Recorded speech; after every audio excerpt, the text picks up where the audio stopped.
Appreciate able to that. do his thing. And shout out to everyone on YouTube. We are now live and direct on YouTube. Thank y'all for checking us out and being patient. But this is one of the unsung heroes that doesn't get enough shine. But on top of all that, when it comes to hip hop music, this brother is a student of the game. And I say that because this brother will go to every show in the city of Boston. Literally, whether it's a Nicki Minaj show or a Wale show or a Nas show or a Little Brother show or a Busta Rhymes show or a Chris Brown show, any show that has to do with the culture, this brother is always there. And I'm sure he's there because he's a fan, but I'm pretty safe to say he also goes because he gets to learn and watch how they perform on stage and watch how they interact with the audience and learn different rhyme styles and figure out how to curate his own music in a positive way by watching these great people that are on these many stages, and it comes out in his music. This man truly is a student of the craft. He is a lyricist. He is a cultural icon. He is someone that believes in fashion and lingo, and he does it all on his terms in the independent scene. Ladies and gentlemen, it is my pleasure to introduce my brother from another mother, because it's hectic outside. It's crazy outside. It's so many things outside, and we're going to just dive into it. One of the biggest fans of hip-hop culture in the world, Boston, stand up for authentic Quis, ladies and gentlemen. He's in the building. Yes, sir. Oh, yeah. I love that intro, bro. I love that intro. And he's also a part-time superhero as well. Let me not forget that. Absolutely. Absolutely. It's true. And thank you. Thank you for just being here. Thank you for being a great friend for so many years and a colleague and a peer that I can always, just rub shoulders with and always just break bread with. How are you doing today, sir? I'm doing really well, bro. Thank you for having me. It's an honor to be here. I just want to say right off the bat, for people watching this video, if you see me looking down a lot, it was because people were blowing me up, texting me, wanting to know where this interview was at, who are watching on YouTube. And I was trying to tell them that it was about to go live. It's a little bit of a delay, but it's an honor to be here. I've known you for years. I'm not going to give any specific time frames. We're not aging ourselves today. We're not giving too much information on that. But we've been around each other for a really long time, and it's really good to see that you are still finding a way to make an impact in the city of Boston, even though you're no longer here anymore, man. So I greatly appreciate it, and like I said, it's an honor to be here. Man, it's a privilege just to be here, just to have you here, and really just staying consistent with everything that you have been doing. We're going to break bread into all of that, but let's start from the very beginning as if I don't know you. When did Mr. Quis fall in love with hip-hop culture? Oh, man. It had to be like middle school. Actually, no. A little bit younger than that, but I didn't realize exactly what I was hearing, I would say. I think just in music in general, hip-hop, it had to be like 5th grade. But music in general was always being played around the house. I feel like we all kind of have this story of listening to whatever our parents were playing while we were cleaning the house on Saturdays, and whatever they had control of playing in the car. You just kind of latched on to that. So a lot of soul music, a lot of R&B, stuff like that I just appreciated. And then slowly but surely that transferred into hip hop, and just from mostly what I was hearing on the radio. And I'm talking like old, like WIOD days in Boston, and when that was being played, and I was just like a little kid and just hearing what they were playing, as well as transferring into Gemini 945, all that. But then it just got to a point where my mom was dating this dude, shouts to Shiz Shannon, and he just had everything. He had the cassette tapes, he had the CDs. Put me on the High Voltage downtown in Boston back in the day. Shouts to High Voltage, where we used to go in and get these mixtapes. And as well as get yourself a beeper. I had one from them as well. Shouts to that. And again, dating myself a little bit, but like real young in the game, and just kind of following what they were doing. And everything that he played in the house, like it was just dope. Like he played Wu-Tang, he played Hove, he played obviously Pac and Big. Like, so all that stuff just like kind of stuck out to me, and I just latched onto it. And around 5th grade, I wrote my first verse. It was whack. It was probably like the worst verse I've ever written. I still remember like the first 4 bars. I'm not gonna spit it. Oh man. But I will tell you, it was about it was about smoking cigarettes, right? So shouts to Officer Grubbs. If you're from Boston and you're aware of like, you know, the DARE program and the GREAT program that they were doing around the city, Officer Grubbs was somebody that I've known since like 1st grade. And so he had put together a summer event, and it actually got me my first like big performance at the Strand Theater. And so me and 3 of my classmates, we had got together, and of course it's like the, you know, the DARE program, drug abuse resistance and education program. GREAT was like gang resistance education and training, if I remember correctly. So through those programs that he was running, everything was like, it was like a talent show, but everything was themed in like a positive light, basically. So me and these 3 individuals, and it's funny because I only remember one of their names, 3 of my old classmates, one Ben, shouts to Ben, wherever you're at. We came up with a group called Hype 4. And again, the name was whack. The song was actually kind of dope. The song was, we worked on these verses, man, and like we wrote these verses or whatever. And we were so excited to perform and rap, we didn't even realize we didn't even have a beat.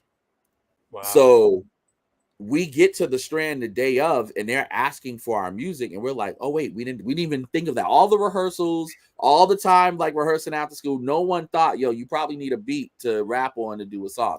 So we've been memorizing these verses, rapping to the air. And it was my first time rapping on a beat, and it was live. And when I tell you, we were all over that beat, not in pocket, had no idea what we were doing. It was like terrible, but it was still dope because we were so young, and no one booed us. Like, I don't know if the kids knew we were offbeat. I don't know if they could tell if they had rhythm like that back in the day, but I remember we were cheered on. We were encouraged. Grubbs played some random beat that he had, and we just made it work. But I just remember that feeling of being on stage was just, it just felt different. It was just something about it that really spoke to me, and it changed things for me, man. And on top of, at that point, I got introduced to Jay-Z, and I got introduced to a bunch of people, but Jay-Z is my favorite. If you know me, you know this. So that just kind of like catapulted me into like middle school, and I started being able to get my own music and like, you know, pick what I wanted to listen to, have my little Discman or whatever. And I would bump even the stuff that was still like before my time. Like I would bump Jazzy Jeff and the Fresh Prince. I still love that He's the DJ, I'm the Rapper album. Man. Huge fan of EPMD. Was bumping them or whatever. But in my time where we were coming up, it was Pac, it was Big, it was Hove, it was Bad Boy in general, the Lots, love the Lots. And yeah, just basically like New York East Coast rap was like, I mean, there was a couple of things I listened to outside of that, Pac, Scarface, Outkast, but for the most part, East Coast rap was what it really was for me. And yeah, it changed everything. Amen. Man, so one thing I like about you, and I'm a huge Jay-Z fan. I'm a huge Nas fan, Bad Boy fan. Same. Something about Mace just. Oh, come on, man! Like we could talk all day just about how lethal Mace truly is. Even though him and Jada are two different styles, but they just.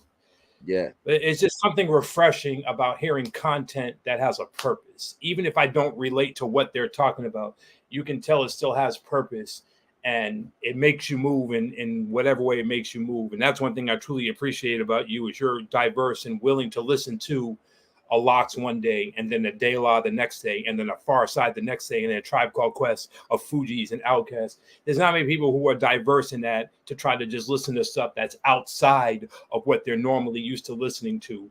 And I really appreciate your ear for finding good music. your For early sure. stages of hip hop, did you know what type of MC you wanted to be? Like when I was rhyming way back in the 8-track days, I didn't want to curse in my lyrics because that's what I listened to. That's what I was so used to being around. So I made it a purpose to emulate what I was brought up and what I was growing up listening to. You can get your word across without cursing. I'm saying that worked for me, may not work for you, but what type of MC did you want to be when you started listening to what curated your influence in your early days? I wanted to be a dope MC. Okay. That's just what it boiled down to. For me, it was something about the way, like, putting words together, right?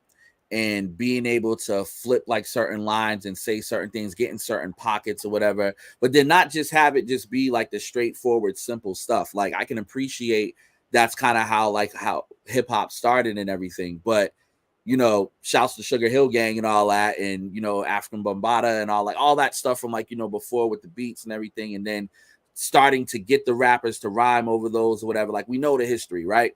But it's something about that 90s era that when you hear Jay, when you hear Nas, when you hear Jadakiss, even things that I can't relate to, right? But like, just the way that you would think to like say something. Like, I'll never forget, I got yelled at by this teacher in high school. And this is I'm fast forwarding a little bit, but Bone Crusher, Never Scared, right? Mm-hmm. The remix to Never Scared has Jadakiss on it. Jadakiss, who was always one of my favorites. And Jadakiss has this verse where he says, "You can think what you want until I blow the back of your brains out and see if you can think with your front." And now, very violent, not the most positive thing to be putting out there in the air. But damn, that is a bar. Like that. Yeah. That's like what made you think to like do that or whatever? So, and that was like stuck in my head, and I just was like mumbling it to myself, not even realizing that anyone can hear me as I was walking through the hall or whatever, getting my books out my locker.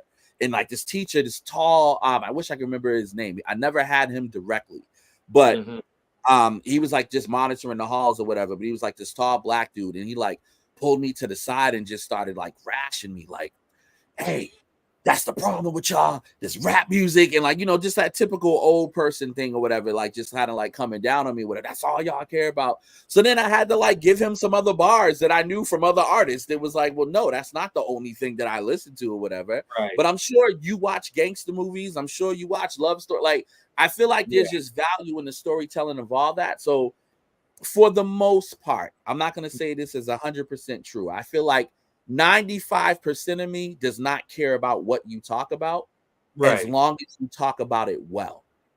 So for me, I just wanted to have bars. Now, the problem with that was when I first started, to bring it back to your question, the type of MC I wanted to be.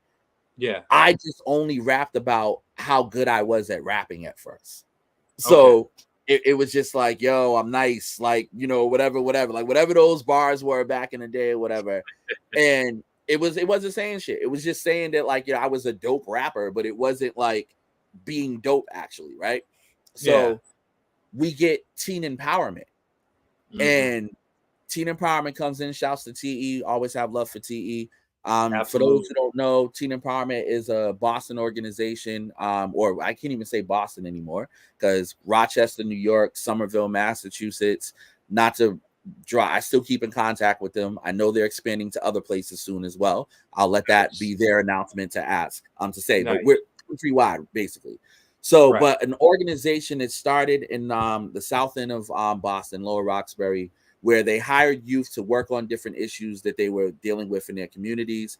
And the way that they would do that would be, or one of the ways was to put on various different events, and they use all these aspects of the art. To skip by all the details of that, let's bring it to the hip hop section of it. One of the big things was rapping. So my freshman year in high school, I'm going to some of these events and seeing kids that look like me, that are around my age, rapping, but they're rapping about their lives. And they're talking about stuff that's going on that I can relate to. And I'm like, oh, wait, let me try to do some of that. And that attracted me to teen empowerment. I've always been an outgoing person. I hosted talent shows in middle school. I'm not really big on stage fright. Like, I feel like it's just me having one big conversation just with a larger amount of people, right? So that attracted me to TE. And my sophomore through senior year, I worked for them and hone my skills. I remember I couldn't count bars. Like I remember I used to think a 16 bar verse was a 32 bar verse because I thought the bars didn't happen until you had 2 lines that rhymed and that counted as a bar. Like that's what I thought. So sometimes I would have a 16 just by feeling the beat and feeling like I should probably stop here. Other times, if I was like really counting the lines, like I had these super long ass verses that were way too long for the songs. But so that's kind of like what brought me to like, you know, rapping about what I was seeing in my neighborhood, seeing what was going on in schools, what, you know, things that I was struggling with in life, relating to my parents, like just all these like different things that was going on, or, you know, trying to talk to the girl, the cute girl in class or whatever the case may be, like just bringing all that stuff in and wrapping it up. And then unfortunately, I lost a bunch of friends as well to violence that was going on in the city. So there was, I remember my 18th birthday. On my 18th birthday, I went to a funeral to bury my 15-year-old cousin. So these like were kind of like the things that were going on that was hitting close to home, as well as just other friends that I lost and just different people from the neighborhood or whatever. So that stuff really like shaped my music. And then even after I graduated from high school, while I was taking some courses in college, I was still keeping in contact with TE. They asked me if I wanted to try to get on adult staff and apply for that position. Did that, got promoted or whatever, and ended up being there for a really long time, like 13 years altogether. So throughout all that, even on adult staff, I'm like a younger staff person. Like I'm on adult staff at age 18 years old. So the youth that we cater to at TE at the time, well, and maybe still now, was like 14 to 21. So I'm still young enough. Like I have the job to be an adult staff, and I'm help training these other youth and get them to where they need to be. But I'm also still young enough to relate and still participate in some of these events, and like where they need that dope verse that maybe we don't have the best rapper as of yet hired at the time. Oh no, I'll get on stage and do that real quick, or I'll help, like, you know, write this or whatever. So it just kept massaging and maturing my skills, so to speak, to bringing me to the type of artist or whatever. And then at that point, I just knew that I wanted to be me. I didn't want to necessarily be labeled as a conscious rapper.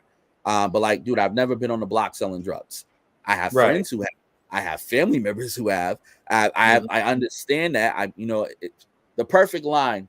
One of my favorite lines from Andre 3K, on the Throw Some D's remix. Ain't a hood nigga, but a nigga from the hood. See, mama stayed on me, so I turned out pretty good.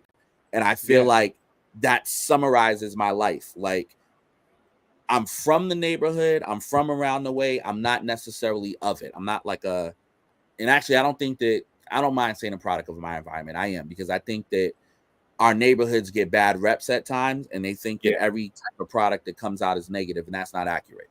The hood produces superstars. The hood produces doctors, lawyers, police officers, sometimes drug dealers, sometimes abusers, sometimes fiends. It all just depends on the path that you take. The same way the burbs produce those same type of people across the tracks. So for me, it was like, I'm going to be who I am, and comfortable anywhere. I could be around the way. I can walk to the corner store. I could dap up some of the hood dudes. Now I ain't gonna parlay on the block with you, because we know what might happen.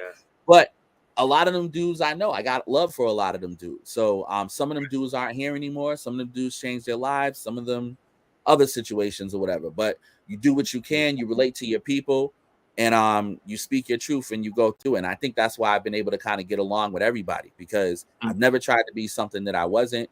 If you know me, you know my personality. I just am who I am. I put that in my music.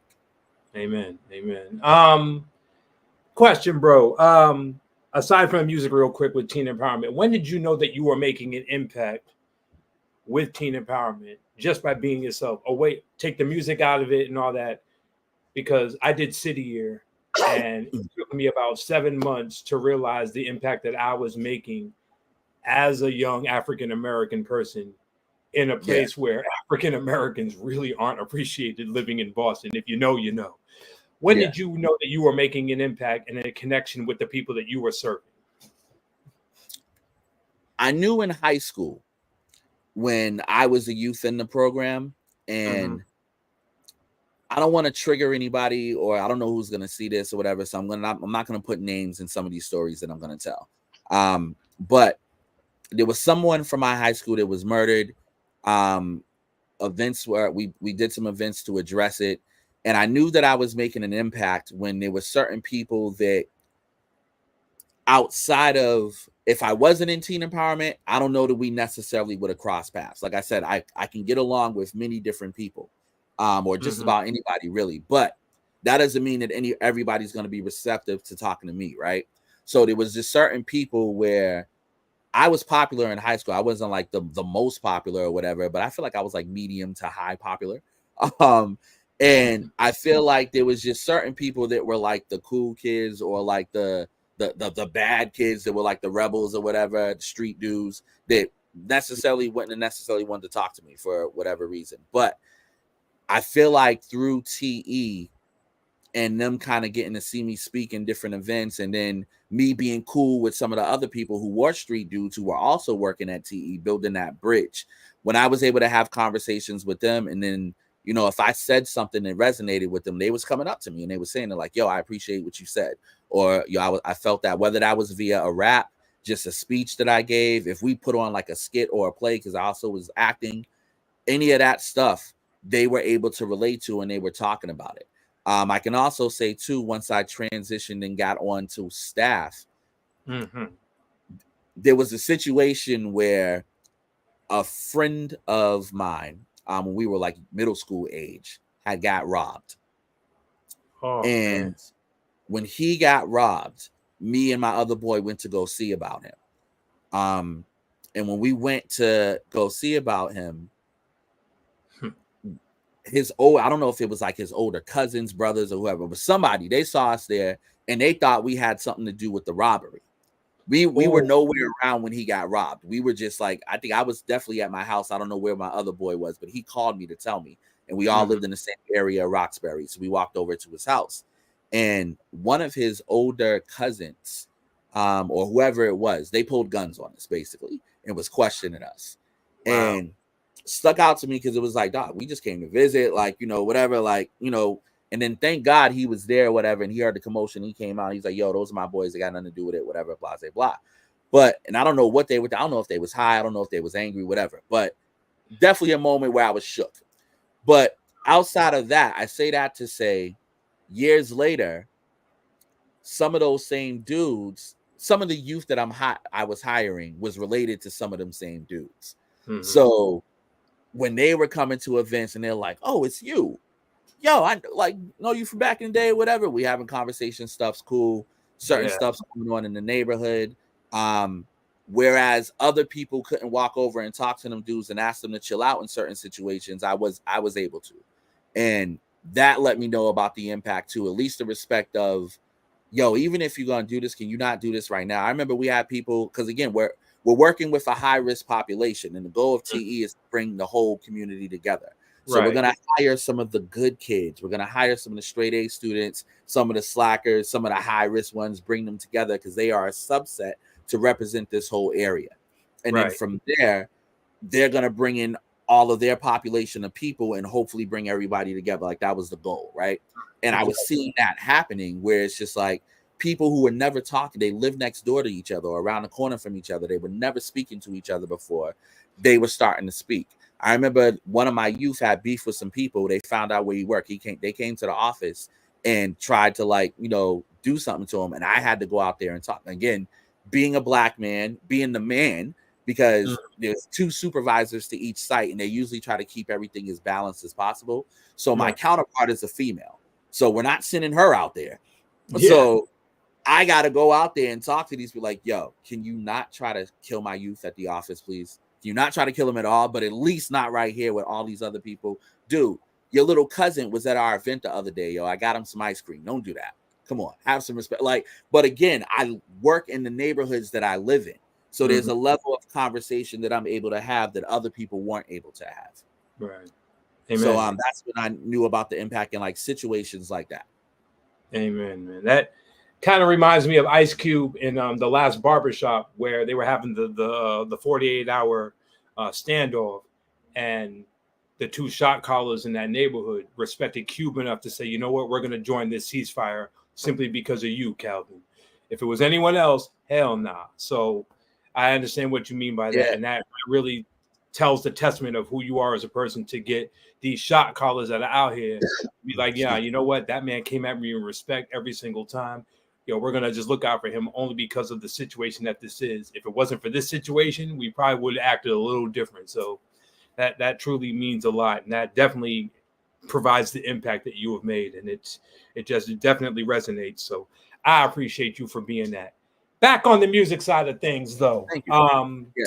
In your bio, you talk about meeting Session, and I have to co-sign this because Session is, man, one of the most, just to see him put the beat together and the way that I would watch him record, I would record with him, and to see this man's love for being a producer and being an MC and really taking the stand very well to just constantly create the way that he created was such a joy to watch and be around. When you first met Mr. Session, when you met him, what were your first thoughts? And for those that don't know who Session is, talk about his greatness and how it really influenced you as an artist and even a producer to be behind the scenes to craft your sound. Speak on Session real quick.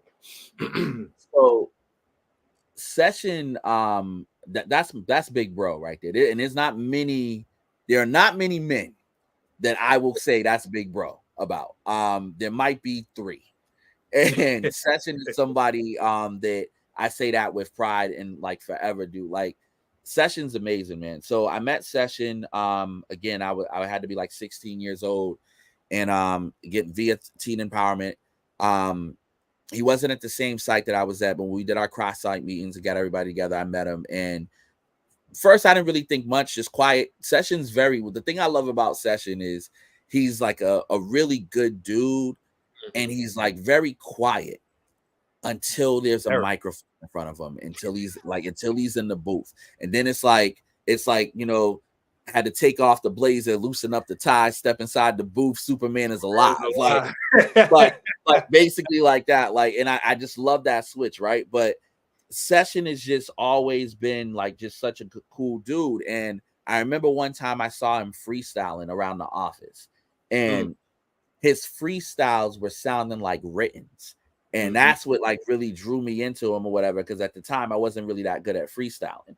And I'm much better at it now, but I'm still nowhere close to where he's at.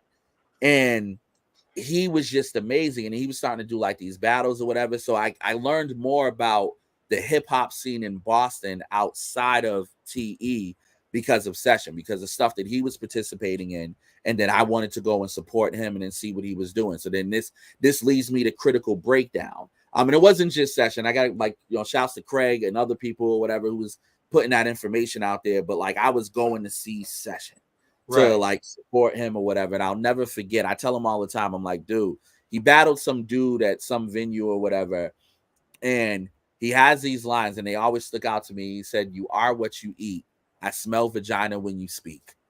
And it was just such a like dope and clever way to like, are we allowed to swear on here? You've already swore many times, bro. So it's okay. My bad. I don't want to get monetized. And I'm not gonna swear that much.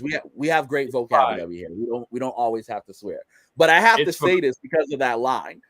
It was just such a clever way to call somebody a pussy. Like, you are what you eat. I smell vagina when you speak. Like, I'm just like, yo, who is this dude? So, like, he was, and like, again, Session's a few years older than me, but I'm 16, so he's got to be like, 18, 19 or something like that at the time. But like, he's rapping like some of my favorites who've already made it. So from that, like, I'm like, all right, I got to get cool with him, dude. Like, I want to pick his brain on things. And then he was just very welcoming as well. He produced a lot of the beats that we were using at the time. He's like the first, now that I think about it, I've never thought about it like this. He's like the first music producer I've ever met, like the first beat maker, and also like the youngest one I had met at the time. And dude, Session is so great. He leaves and he goes to, and he might be watching because I hit him earlier to remind him or whatever. He tried to tune in last night. We had a little debacle last night. He thought it was supposed to be last night. Yeah, but that's all me. So he tuned in, but so if he's not watching yet, he will be watching eventually because I sent him the link. But Session leaves, right? I remember we were all working together at TE or whatever. And I guess I can tell the story now. It's too late now. It's already happened. But Session had this dream and he was chasing it. And I remember he had told me, he was like, Quis, listen, I gotta go. I got some meetings outside of the state. It could really change things for me. I'm trying to break into this industry, blah, blah, blah. I got some vacation time, but I don't have as much vacation time as I need to take some of these meetings. Can you try your best to cover for me if anyone's looking for me? And this is like during the summertime. It's a little bit more low key in the summertime at TE back in the day or whatever. So I did what I could to cover for him or whatever. But long story less long, like he makes it, right? Yeah. Establishes himself, moves down to New Orleans. And again, this is just to speak to his greatness that we're talking about. This dude had sold beats to a bunch of different people in the industry, starting to like make his way or whatever, meeting all these different people. Hurricane Katrina hits. My man loses everything. Tears down, and this is why like he's big bro and like one of my biggest inspirations. Loses everything, right? Thank God he survived. Yeah. All his music equipment, hard drives, computers, like all, not to mention his just personal life stuff or whatever, all his belongings, whatever. Dude comes back, had an extra whatever keyboard he was using to produce at the time and like other music equipment he left at his mom's house up here, comes back up here, gets his backup equipment, relocates to Atlanta, makes it happen. Ends up giving beats to people like Usher, giving beats to people like Wiz Khalifa. Eric I believe, like just so many different people as well. But while he's doing all of this, another reason why I love Session, he's still sending me beats. It's not like, yo, I'm too big for you now. I've moved on, like I'm advanced or whatever. Like I hit him up and I'm just like, yo, I need, I have this type of idea. I need something. Can you send me some stuff? And he's sending me 7, 8, 9 beats or whatever. Sometimes he's throwing me on emails with people that I probably shouldn't be in the emails. And I'm going to leave it at that. But just like, yo, don't email any of these people. I'm just forwarding this to you so you can see this. If they decide not to buy these, you can have first dibs. Wow. Cool. Thank you. Like, just like a real dude, just really looking out or whatever. So my love for Session is like eternal, dude. Like that's big bro. One of my favorite people. I remember when I was trying to live in Atlanta myself and was down there for months and months. Every time I was down there, I was with him. I'm gonna say this in Session. If you're listening, we talk about this all the time. Me and Session are literally way overdue for a collab album. We have a lot of songs together. We started a collab album that I came up with this idea and I hit him up and I'm like, I only want to do this with you. Are you down? And he's like, yeah. I flew down to Atlanta. We started recording. Again, life happens sometimes and it messes some things up, but we're going to do this album and we're going to drop it. And I will say that one of the songs that's on this album of mine originally is from that album that we were working on. Excuse me, that he's featured on. But again, just an amazing dude, amazing MC, amazing producer, resilient person, loves his family, married with a beautiful wife, beautiful kids, and just the dream. Like went down there, owns things. This is not the Session show, so I'm not gonna continue to whatever. Hopefully one day he'll get to sit down with you and tell his own story.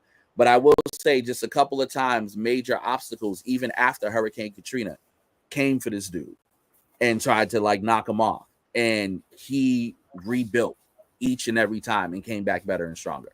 So that's big bro. It's one of my biggest inspirations. Every Authentic Quis project has one thing in common so far. I have 5 projects.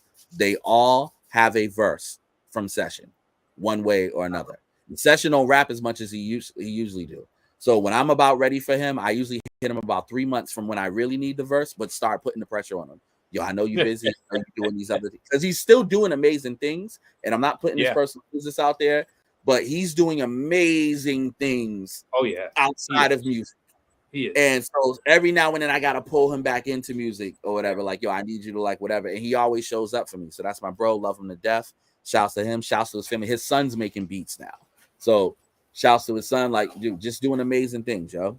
You got to love Black excellence. I'm gonna always promote that. He really is doing amazing things. I could piggyback off all of that, but like I said, I'll have to get Session here himself and let him dissect this whole story. But he is a phenomenal guy. He just sent me a beat a few weeks ago. So, yeah, he got me right. He got me right. There we go. So, there you go. One day, real quick before your next question, I got to say, sure. I have been searching and I think I know how to find it. But there's a song that myself, you, and actually I think this song is from the very first time I met you, but because we met in the studio, yeah, but it's a song with me, you, Session, Nicole's on it. Shouts to Cole, she does some spoken word on it. Craig's I remember on it. this.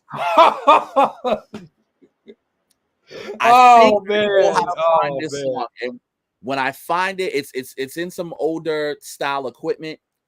But I think I found a way to retrieve it. And when I retrieve it, I'm just going to one day, it's going to be a random text or a random email from me. And it's just going to be the song. And I'm going to leave that there. Yeah, don't put it online. Nobody needs to hear that. The song was hard. Oh, man. I had to hear it first to make sure it's okay. Because I would never do that. But yeah, I'm just sitting because I just think it's something that we should all have. Yeah, that would be. Yeah, I would love to have that. Just no one's going to hear it online. Not at all. Not at all. Oh, man. All right. You're bringing me back to my old days. All right. Get it together, Daz. Get it together.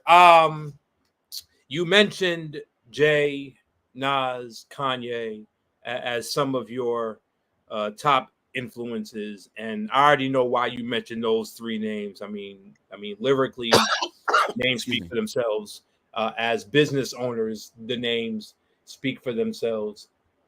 What really empowers you musically? And I don't mean like lyrically or how they visually present themselves. When you look to be influenced by people, aside from the artistry, what are your founding factors on what makes an influence in your career as a business person? What do you look for, and who are some of those people aside from the three names that I've already mentioned? Those are the ones, though. I would have to say, as far as business, you know what? So it's hard to answer this question because without talking about the three people that you've already named, no, you can speak on those too, and even with them. And the reason why I say it's so hard because the music business is so smoke and mirrors, dude, right? Yeah. So there's a lot of people that look like they're getting it and that they're successful and they're not. Like they're like they have just enough money to keep it going. I mean, remember TLC called men scrubs while they were also bankrupt. So these are things that like we have to kind of like remember and think about as far as like the way the industry is set up. Like it's set up for you to look a certain way and look like you got it, but you don't necessarily have it. So I don't know. It's hard to say like with people's business today. I mean, an obvious person would be. I like how I look at Drake as somebody who's more of one of today's artists. And even at this point, I mean, he's been in it like 15 plus years. Yeah. So he's starting to get into that more like legacy act type vibe. But just being able to leverage your superstardom. I look at Vince Staples, I would say actually, because while it's not like the most flashy and most glamorous thing, Vince Staples is such a smart dude. Yeah. Just in general, like that's a smart black man. Yeah. And if y'all haven't watched the Vince Staples show on Netflix, I recommend you check that show out. It's super dope. I'm a big fan of the Joe. No, I could say Joe Budden. I'm a big fan of the Joe Budden podcast. Absolutely. And I love when Vince calls in a lot and like speaks to him or whatever. But I really have to look at as far as business and trying to figure out how to age in this thing. And especially for someone like me who I'm in my 30s. I've been rapping since I was 11 years old, right? It didn't pop off the way that I thought it was going to pop off. And I had situations where I was working with a record label and like all this other stuff. And I thought my life was about to change. And it ended up not being the case. But even from there, like learning from those mistakes and seeing some of the behind the scenes things, like some of the stupid mistakes that were made. But like just the way that a lot of people are looking to seem like they're on that level when they're not. And a lot of people are just trying to get to that level. So how do you age in this thing? So like, I think people to look at business wise to admire, the first thing you have to recognize is that no one's really making money from just music. It's very few artists that really make a lot of money from music.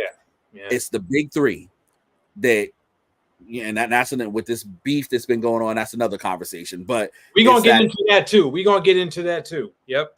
It's that big three.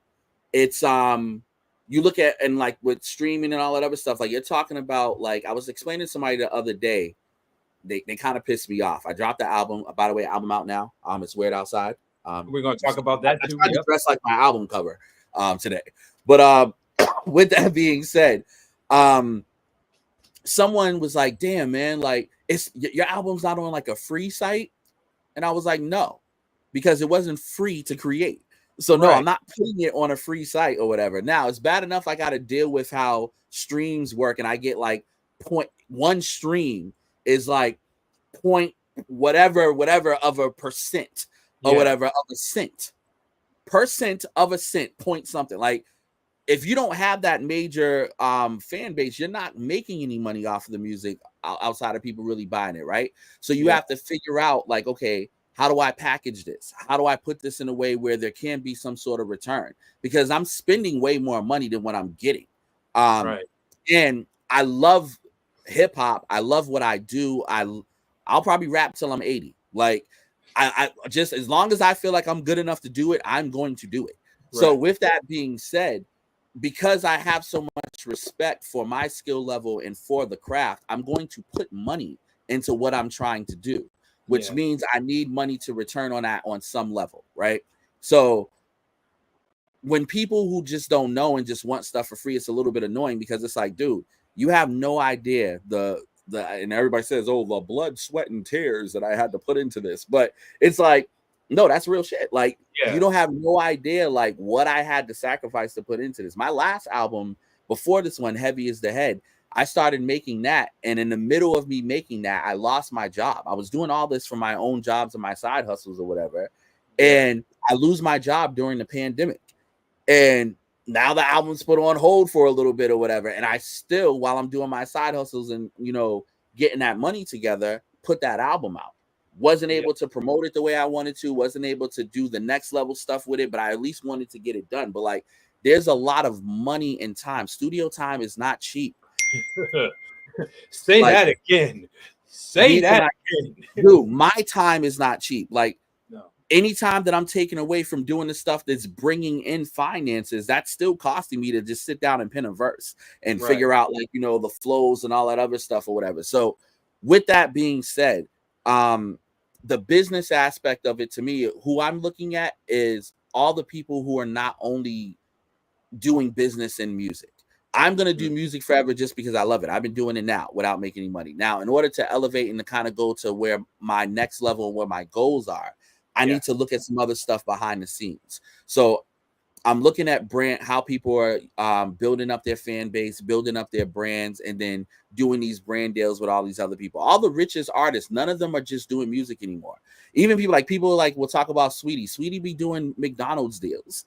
Like people talk about like, oh, she don't really drop no music or whatever. Like, dude, people are doing stuff. Cardi B gave us one album and then has not dropped an album since, but is rich as you know what, because of brand deals and other business things that they're looking into. I went to a Lupe concert last year. Professor over at MIT, shout out to him. Actually, I don't know if he's still there. He might be at Harvard now. I think something changed. But either way, he was out here. He puts on this show, and it was dope to be at Big Night Live and watch him perform. But like, you know how like you have the VIP section with your entourage? Yo, his entourage was all college professors and tech people and all this stuff. Like, he's introducing these people. He's a rapper who's introducing all these people or whatever. And usually people are shouting out, yo, shout out my other rapper or my homie from around the way. Yo, this person right here is working on some sort of fluid to strengthen plants, to change the way that we eat and the way farming works. That's who Lupe is shouting out at his concerts, and that's who he's in business with and what he's working on. So like there are different things that we got to look at this a little bit deeper than music. I love music. I love having fun. I love rapping about serious stuff. Sometimes I just love the fun talk trash type stuff or whatever. But like, dude, there's some serious things going on, and the smartest artists who are doing things on other levels, they are networking outside of just the music business. And those are the people who I'm looking at business wise.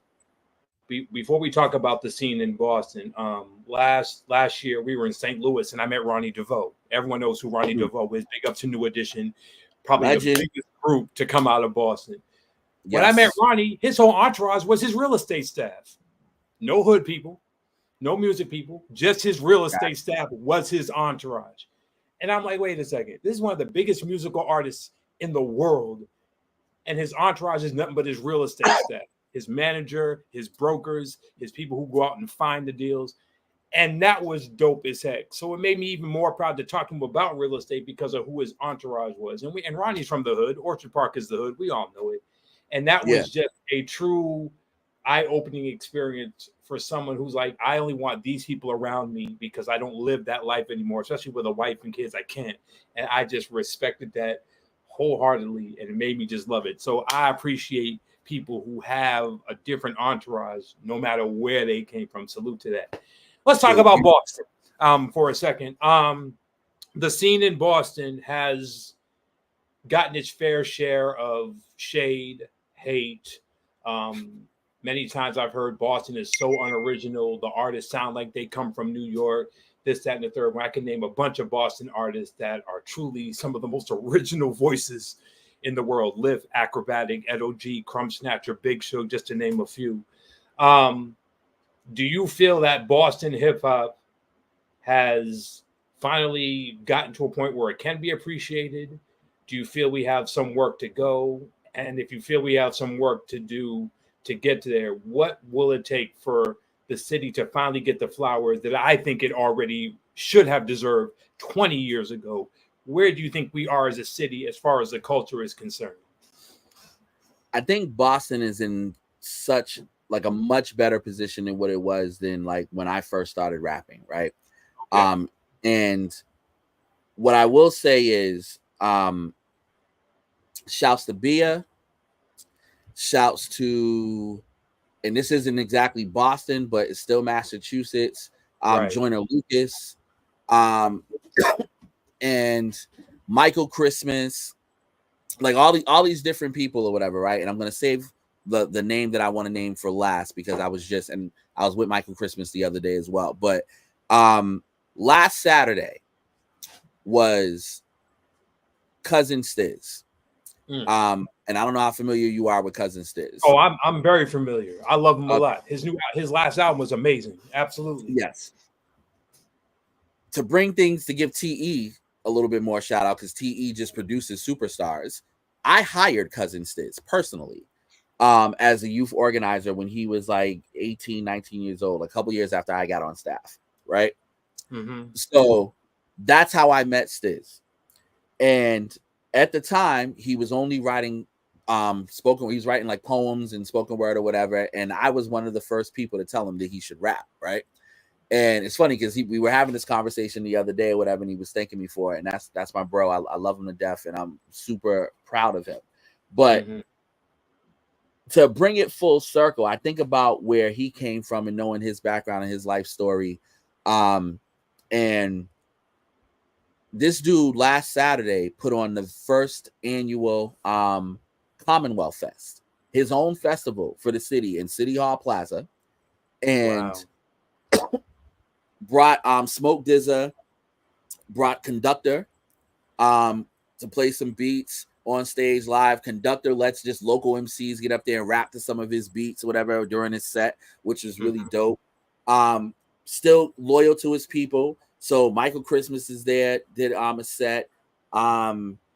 Nay Speaks, another dope Boston artist that I just got familiar with last year. She's shouts to Abby's cousin Brian Trench, another local Boston legend who just does great things with a camera and other stuff as well. But like it's just super dope to see these people, right? Nate Speaks that was the second time that I saw her, and I caught like the end of her set. I didn't really get to see the whole thing by the time I got there. First time I got to see her perform was at the Celtics game. One of the Celtics games, she performed at the halftime show. Stiz being there at the halftime show, seeing the Celtics actually making a effort to really want to make sure that Boston artists are being showcased, right? Right. I'm backstage, talking to different people, networking or whatever, seeing other different Boston artists there. A lot of Boston artists were there that had nothing to do with the show. We were not on the bill. We were just there because we wanted to see it and wanted to support. I was on stage watching Stiz perform like in the background and kind of like just seeing things from his perspective in front of that crowd was like probably one of the highlights for me of the summer. And even though technically it's not summer anymore, it took place in the fall, but like this year so far, that was super, super, super dope. And I think about just the dope artists that are around or whatever, and then also just the people behind those artists, right? Matter of fact, I want to shout out CC Marie. CC, shout outs to you. I see you. I know you're watching because you were leaving comments and saying some wild stuff to me right now. But CC wants the shout out. But again, one of the people, but like again, those people in the background matter too as far as the Boston hip hop scene, right? They're probably more important than anybody because they help keep us artists going. Those are like the people that you're starting with, the people that see you, that know your struggle, that know your talent, that come into the local shows and they help to propel you forward, right? So with that being said, I would say that the scene is in a much better place than what it was before. There's still a lot of work to go. And I think also, unfortunately, let me see. I'm sorry. Give me 1 second. I'm trying to. Messages are too much. Why you doing that? Salute to my brother Ray Royale who just jumped in. What's going on, Ray? Bless up, my brother. Hey, what up, man? I'll see you next month, sir. Ray's coming, and tell Ray. Well, Ray, if you're obviously watching, Ray, when you do your interview, I want you to dude, I can't get so my apologies if anybody's hearing these dings from my MacBook that I'm talking on or whatever. I love how it's okay. My friends in the group chat are telling me to turn the dings off, but won't stop texting to make the dings. real smart. Anyway, shout to them though. You gotta love your people, yo. Yo, black people are amazing, yo. Right. But nah, dude, it's cool. With that being said, and so Ray, when you do your interview, I hope you show up with some flowers and serenade a camera like you did at all the shows, man. That's one of the smoothest things. I miss seeing that. I hope to see him perform live again soon. But with that being said, the scene's just in a much healthier place. To get back to your question, it's dope to see like all these artists doing these different things. You got your Coil Rays, you got all these different people, and I love what Stiz is doing. I'm going to be a little bit biased specifically to Stiz because I have that personal relationship with him, and I've had some conversations with him and I see what he's trying to do. I see what he said he was going to do. I've seen his consistency. And sometimes you got to leave in order to get what you need happening, right? And that's the part where I say that Boston needs a little bit more work because there are some artists that had to leave in order to get certain things popping.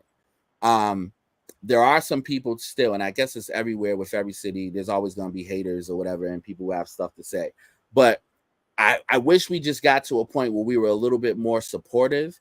And I see people I see people complain all the time about the type of music that they don't like and how like there's a lot of trash out there.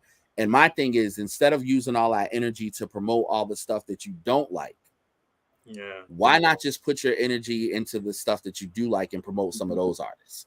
And so I wish there was a little bit more of that, but the city's in a much better place. I think that a lot of different artists are learning some great things.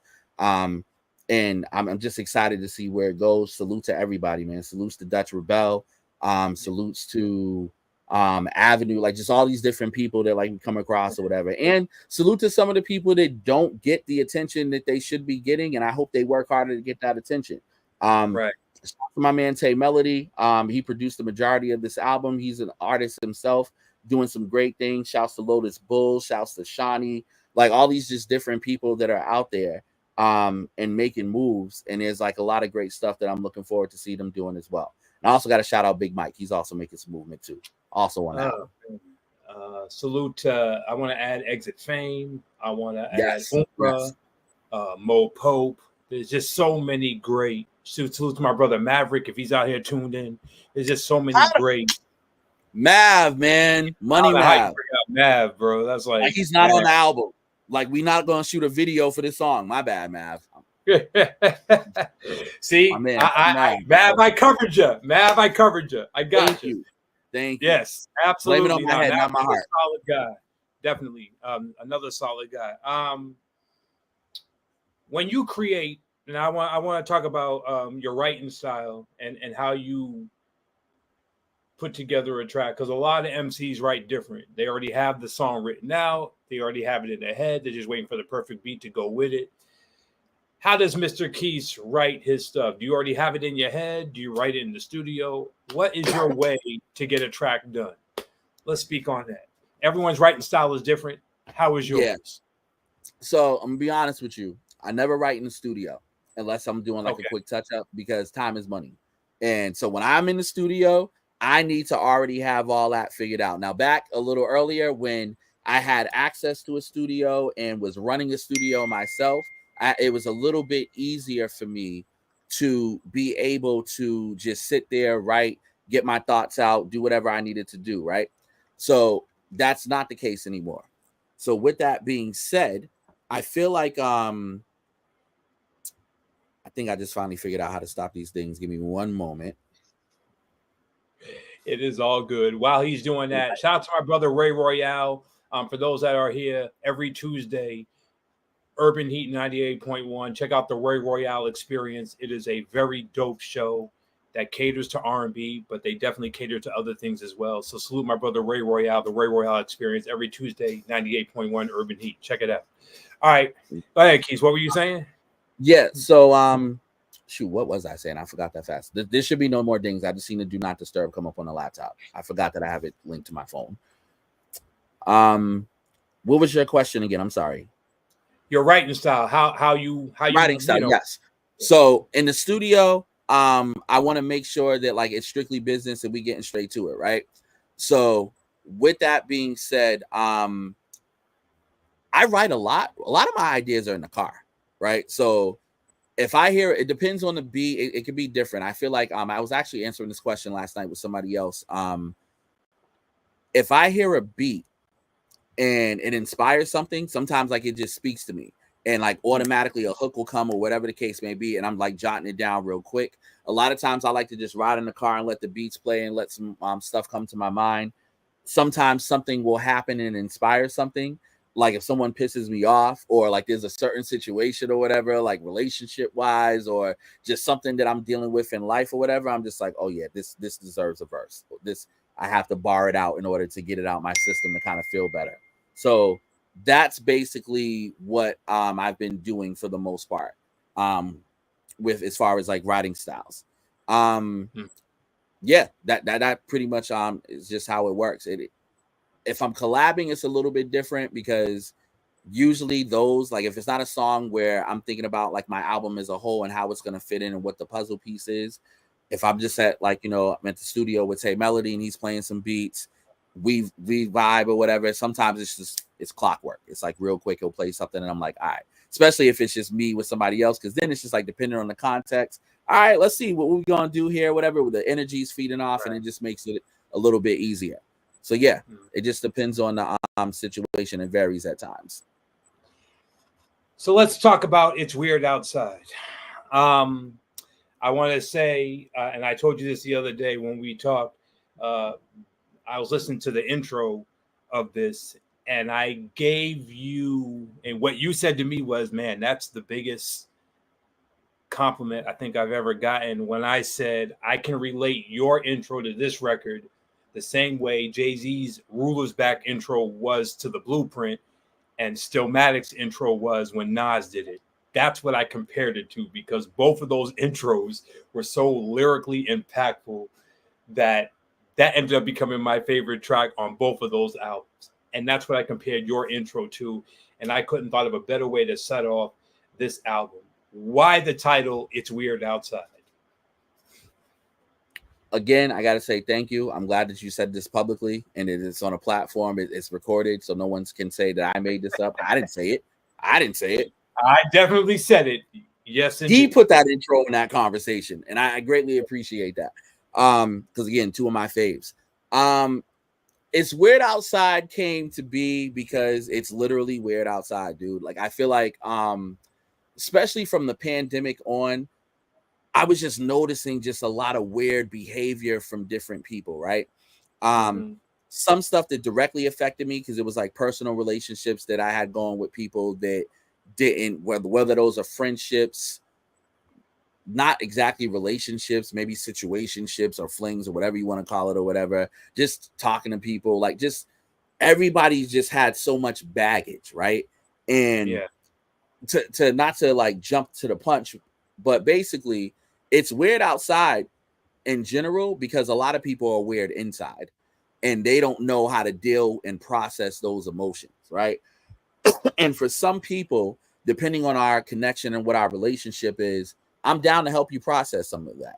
For some people, I'm not, and I don't really care about your feelings. I don't really want to talk about it. Like, there's just certain things that certain pieces of or types of energy I need to remove myself away from in order to remain productive and just be on point.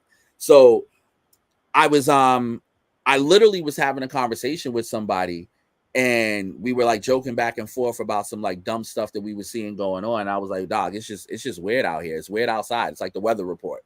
And then when I said it, it just kind of rung to me and I'm like, oh, and I was already preparing to like, I'd started writing a couple of songs and I kind of knew what I was feeling. And I'm like, oh my God, that's the name. I have to make sure I do not repeat that ever again outside this conversation until this album is done and ready to put out, because I don't want people to start saying it or whatever and it get popular somehow or whatever the case may be. Because I'm known to say some stuff sometimes, and if you're friends with me on social media, I like to joke, I like to troll every now and then. So I beat in hashtag It's Weird Outside after saying something, and now it picks up, and then it looks like it got popular somewhere else because people still post statuses all the time. So there was a couple of times throughout the year where I was just hashtagging IWO because I knew nobody knew what it stood for or whatever.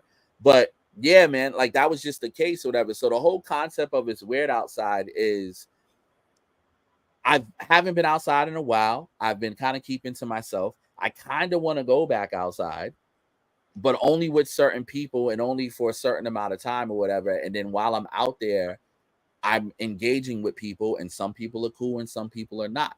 So it's just really when I first started the album, I wanted it to come out in the summertime because I wanted it to be like kind of high energy and a lot of like fun summer songs that you can like dance to and like kind of vibe to and have those anthems. So that's where you get your Leave Me Alones, your the Put On song, like stuff like that or whatever.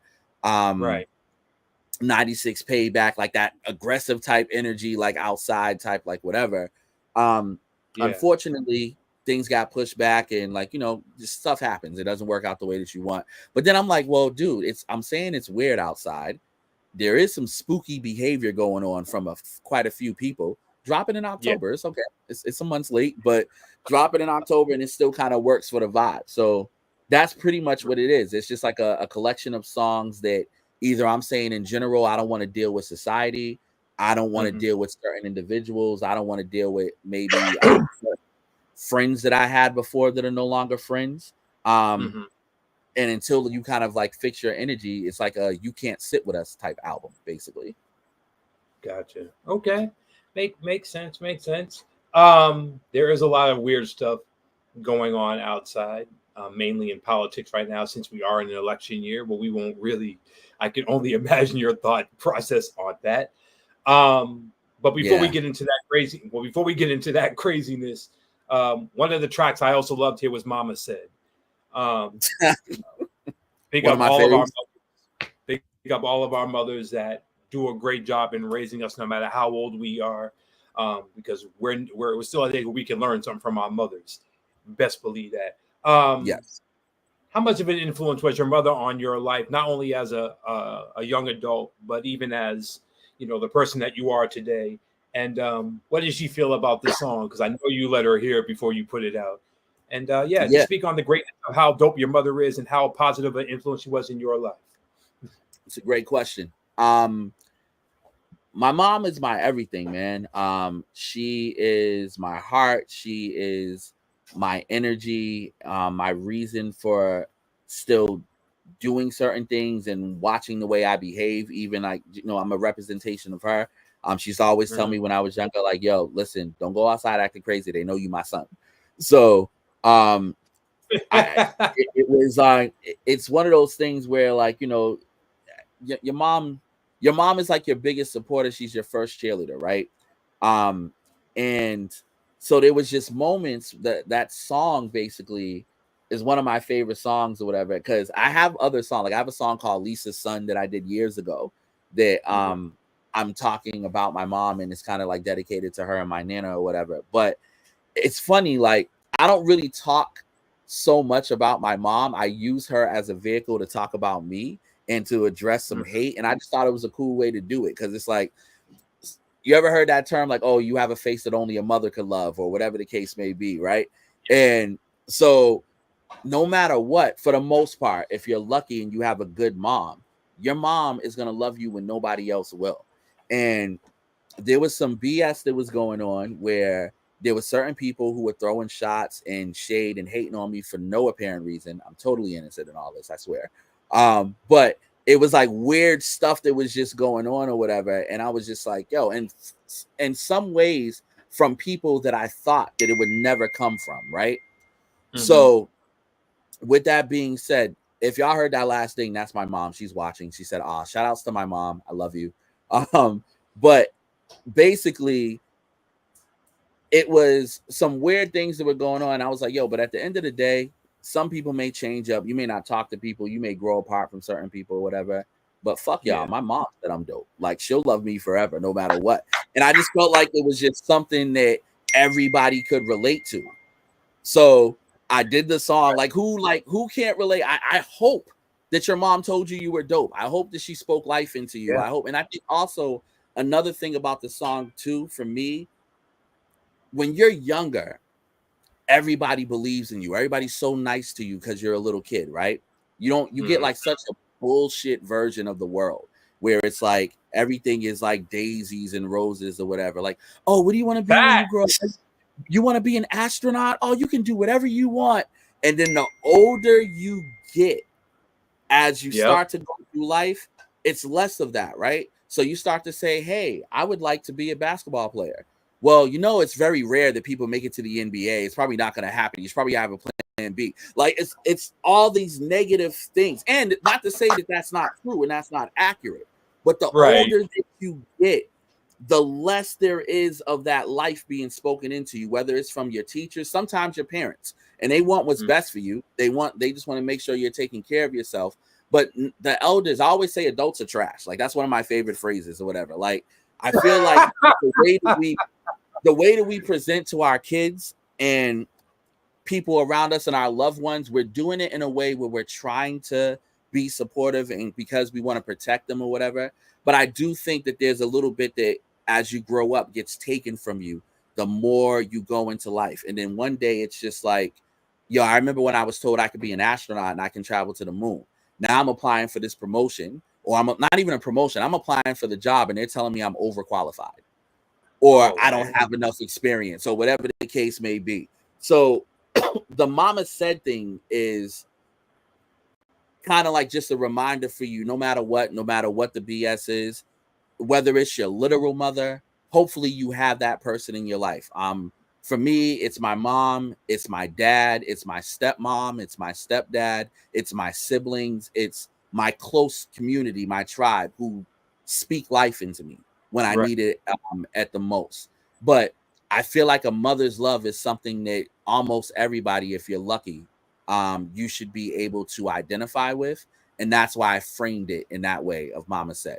But at the end of the day, might not be shit to you, but my mama said I'm dope. Like I just love it. It's so casual, it's so laid back. Even like the energy of the first verse and the hook, it's very laid back on purpose, because it's like, yo, all right, I hear what you're saying. I hear like the stuff, the barriers y'all throwing at me, but my people got me. My people believe in me, they love me, and that's all I need. So yeah, Amen. shouts to my mom. And then I did play the song for her. She loved it.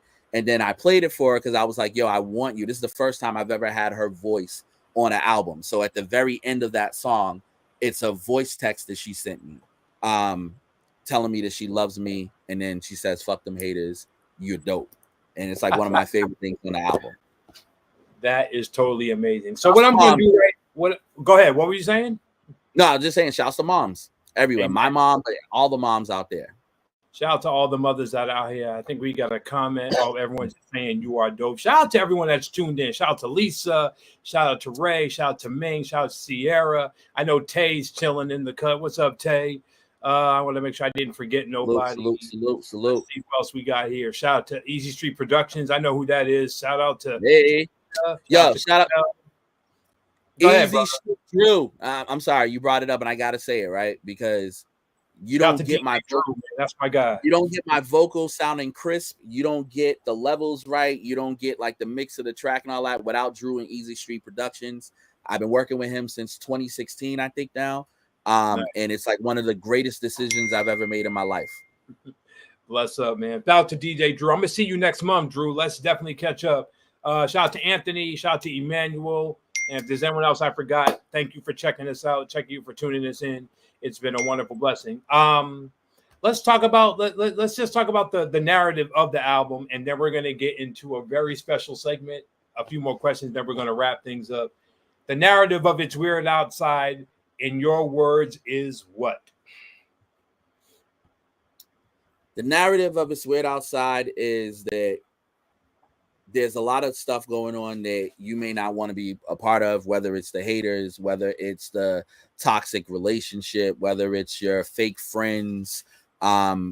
It's the culture vultures. Shouts to Big Session. Another one of my favorite songs on there is Culture, which was originally for the album we were going to do together. But it talks about how people want to be Black and take so much from Black culture.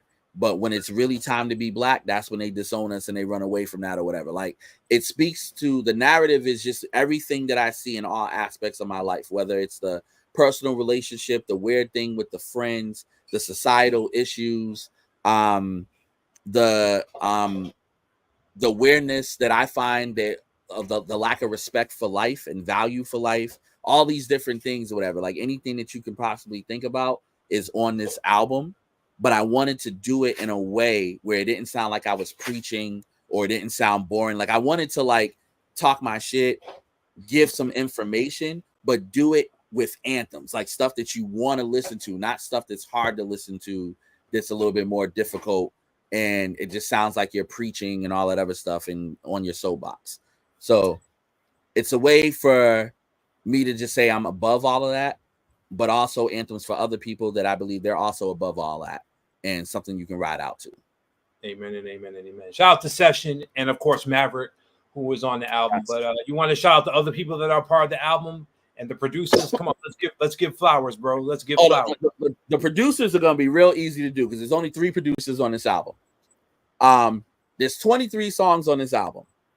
My second longest project. As far as number of tracks, however, some of the songs kind of go quickly and are short, so it doesn't take that long to listen to.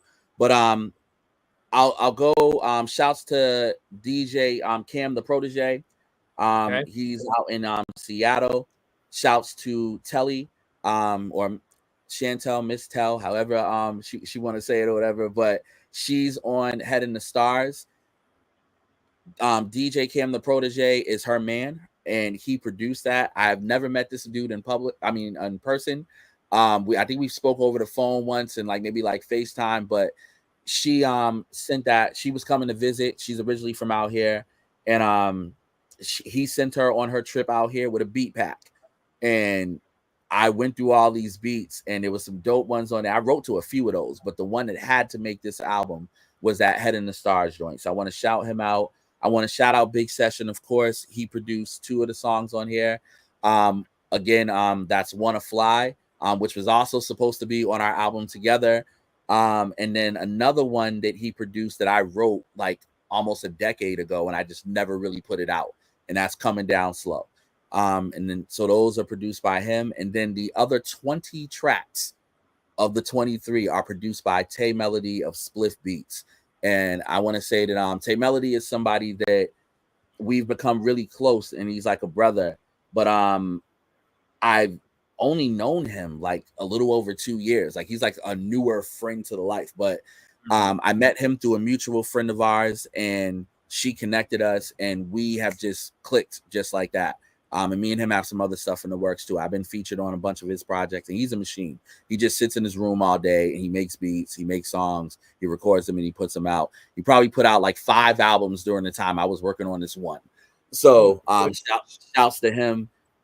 Just really dope on the production and can give you any type of beat. There would be no album without him. So I have to like really big him up.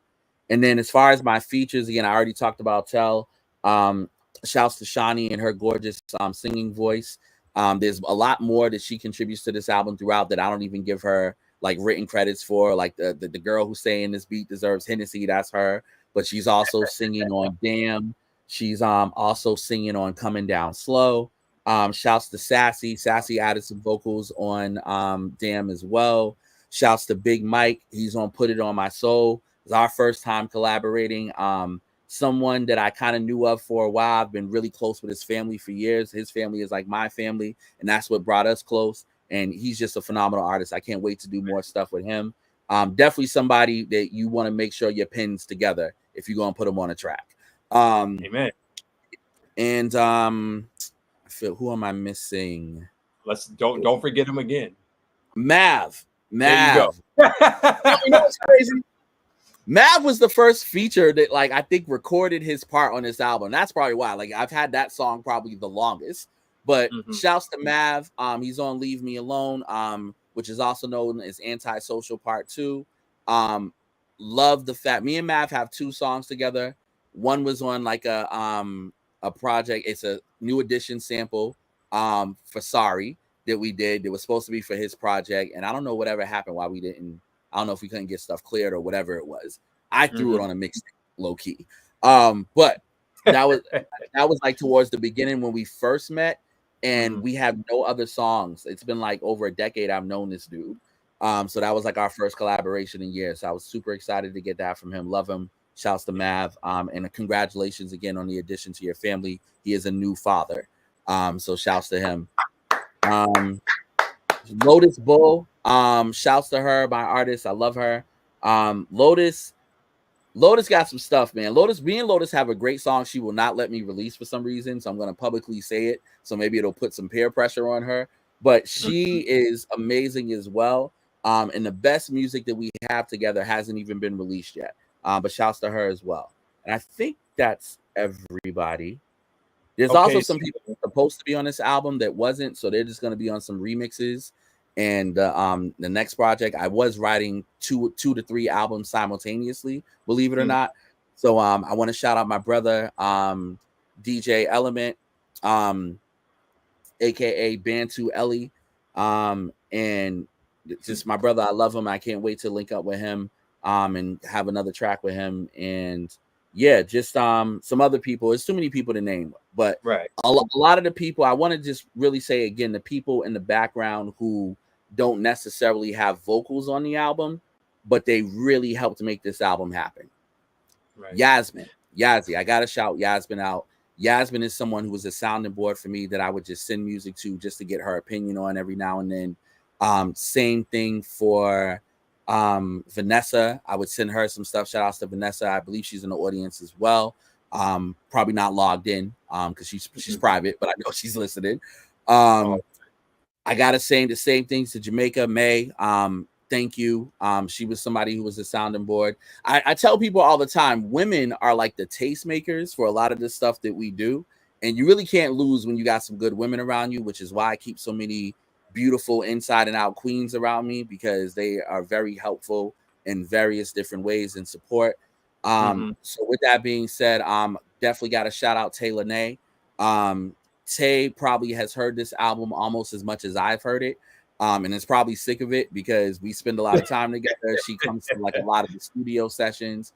She's a part of the team, so she helps out with a lot of the stuff behind the scenes as well. And you know, gives her opinions and critiques, and will be honest with me and let me know when she don't like something. So Right. you need those people around you. So I definitely got to say shout out to them, and then also just shout outs to my friends who contributed in various different ways. So like my old manager, still my brother Marco. He's on the skit on the album. He gave me a voice note. My man Jay Sean, he gave me a voice note for the album. My little brother Q, his voice note didn't make it, unfortunately, because he had a cold and he was sick, and I needed him to redo it, but whatever. But he still contributed. So like just all these different people that like gave stuff. Queen, and her name is Queen, so she knows I'm talking to her, not just a queen in general, but Queen. She added some stuff to it as well. So when you think about just all these people that will let you know if some shit's whack, or tell you that you're on the right track or whatever. Like there's a lot of people that contributed to this project and made it happen. And it wouldn't be what it is without them. So love y'all all to death, and will continue to be sharing my art with you. Well, before we get into anything else, the album cover itself is just, man, wow. Who did this album cover, bro? This album cover is very, very, very, very nice, bro. Who did this cover, man? Let's give that person flowers. Listen, man. Shouts to Stay True Zone, D Loops. All right. This album cover went through a bunch of different iterations, and like iterations before I gave it to anybody, just like what my vision was for it, what I wanted to do. And I had somebody who was supposed to be working on it, and unfortunately they had some family stuff come up and they couldn't finish it. And then I was trying to figure out who was a dope visual artist, and I'm like, dude, you've known D for years. Shoot, I used to perform at the showcases that D was putting on every now and then. So it's like I'm like, we've never really worked with each other in that capacity at all. So hit him up. Someone whose number, I always hit people up when I haven't texted them in a while just to make sure their number's the same. So I'm like, I don't want to be texting a stranger. So I like hit him up on social media. He's like, nah, my number's still the same. We spoke, and he got this together for me within like a week and a half. I took some pictures, literally not this exact hoodie, but it was like another navy blue hoodie, this exact hat. And I had a Herald newspaper, and I knew I wanted it to like say it's weird outside and all that on the news. Like I had the vision, and he just brought my vision to life. And when he sent it back, I had one thing that I had to just have him do as far as change. Like he just got it like that. I just wanted him to make sure that my Quis chain was gold the way it is in real life. That's all. And other than that or whatever, like he had everything together. And dude, just a beast, dude. Just a beast. So thank you, D Loops. Thank you for the cover. And again, there's hints to some of the stuff in the album, like like when I say it's weird outside, there's a reason why you're seeing certain silhouettes in the window. There's a certain reason why there's hooded figures with unclear faces behind me. Like there's just like a lot of stuff, man, that's in there, and he just narrowed it down and took a not so complicated idea, but something that could have been complicated and made it simple. So shouts to him. Amen and amen and amen. Shout out to my man D Loop. Shout out to Brian Trench as well, who's also part of Stay True. Great photographer, great producer. And for anyone listening, if you have not checked out the Beat Club Showcase every Sunday on YouTube, as D Loops, Trench, and Authentic Merit, Motivator, and check out the show, man. For all you producers that are out there, it's definitely a hotbed, and you all definitely should tap into that. Salute to those three brothers. All right, so now that we got all the business out the way, welcome. Oh, wait. One more thing I just thought of. I'm sorry. One more thing. One last shout out. I said my siblings earlier, but I got to specifically say my sister, Peaches. I'm not going to put her real name out there. I'll put her nickname out there. But my sister's a jerk, right? Like she loves me to death. And she's like the sweetest person to me. But she's also like, and she's the younger sister, but she's also like a bully to me and always has been since we were little kids. And think just because I'm older, I'm supposed to be mature and like let her get away with certain shit. But I will say the whole time I was working on this album, because there was a bunch of dates that the outside world didn't know, but this album was supposed to be out a while ago. And she'd be like, look at you, still slacking, still no album. Do you even rap anymore? Can you rap? I don't know that you're a rapper. You tell people you're a rapper, but are you really? Like, was just on me, giving me a hard time about finishing this album, and definitely was a bit of motivation at the end where I'm just like, yo, I gotta get this shit done, because if she says something else to me, we gonna fight, and we too old to be fighting at this point. So Peaches, I love you. Thank you for your belief and your push. I know it was just tough love. I appreciate you, but yeah, she's a huge reason for why this album is done. So my question is, was that recorded? Because that would be a great skit. That really would be a great skit. Was that No, recorded? it wasn't. This was just regular conversation. And what's so funny is I thought about having her do it, but I think I have a better idea for her, or a similar idea for something else. So I'm just gonna wait until the next project to bring her in on that. Oh man, that would be classic if that ever happens. Amen. Well, salute to Peaches. Yeah. Thank you for your drive and pushing my brother to get this album out. And it's just a pleasure. I have yet to finish the whole thing because I'm doing so many other things and preparing my trip to come back to Boston next month. We definitely got to hang out in person when I come see you. So for sure. But man, so I will finish it and give you my review like I said I was going to do. All right. Last thing we're going to do today. I do this with only certain people. It is debate time. Welcome to As One's Court, where we talk about the big topics that people are afraid to talk about. And we're going to get into the topic, which is called the Big Effing Three. Here we go, ladies and gentlemen. Here we go. So, back in the early 90s, the Big Three was Jay-Z, Biggie Smalls, Nasty Nas. People argued forever and a day who was the greatest out of the three. My pick, Nasty Nas. We're not going to get into why, but I think Nasty Nas, when he dropped Illmatic, set the damn tone for what the 90s era was going to be about from 94 to the end of 99. And then Jay-Z dropped Reasonable Doubt. And I think those are the two best debut albums that the 90s decade will ever produce. I think both of them were better than Ready to Die. That's my opinion. I'm sticking to it. I'm not mad at that at all. So here we are in 2024, and the new Big Three, Kendrick Lamar, Drake, and J. Cole. Let's get into this, because unless you've been living under a rock for the last, year and a half, maybe 2 years, these three have been squabbing with each other. Some of it kind of personal, but most of it just competition-wise. And I think it all started with a song called Control from Big Sean. When Kendrick dropped one of the most lethalest of verses, but he really wasn't going at anyone. It was more or less just a way of saying, this is why I'm the best. Here's why. But he wasn't attacking no one, but a lot of people took it personally, and I feel bad that if you did, because he really wasn't calling out anyone. He was just mentioning his peers, who at the time he thought was at the top of their game, and he just felt like he needed to mention them because he wanted to be in the circle of the names that were being talked about, and I respect that. But things have taken a turn for the worse. Drake and Kendrick have been really going at it with some of the most, and I thought Ether was a shot. And I thought Takeover was a shot. These are way worse than what Nas and Jay did to each other. But one person backed out of this. And we and you had conversations about this. And you were like, at first I didn't really respect J. Cole for backing out. But now I understand why he did. So where are we? Well, I should not say where are we. Where are you with the Big Three conversation, with everything that has happened, both out of the booth, in the booth, and who do you side with and why? When you say who do I side with, like who do I think like won the battle, basically?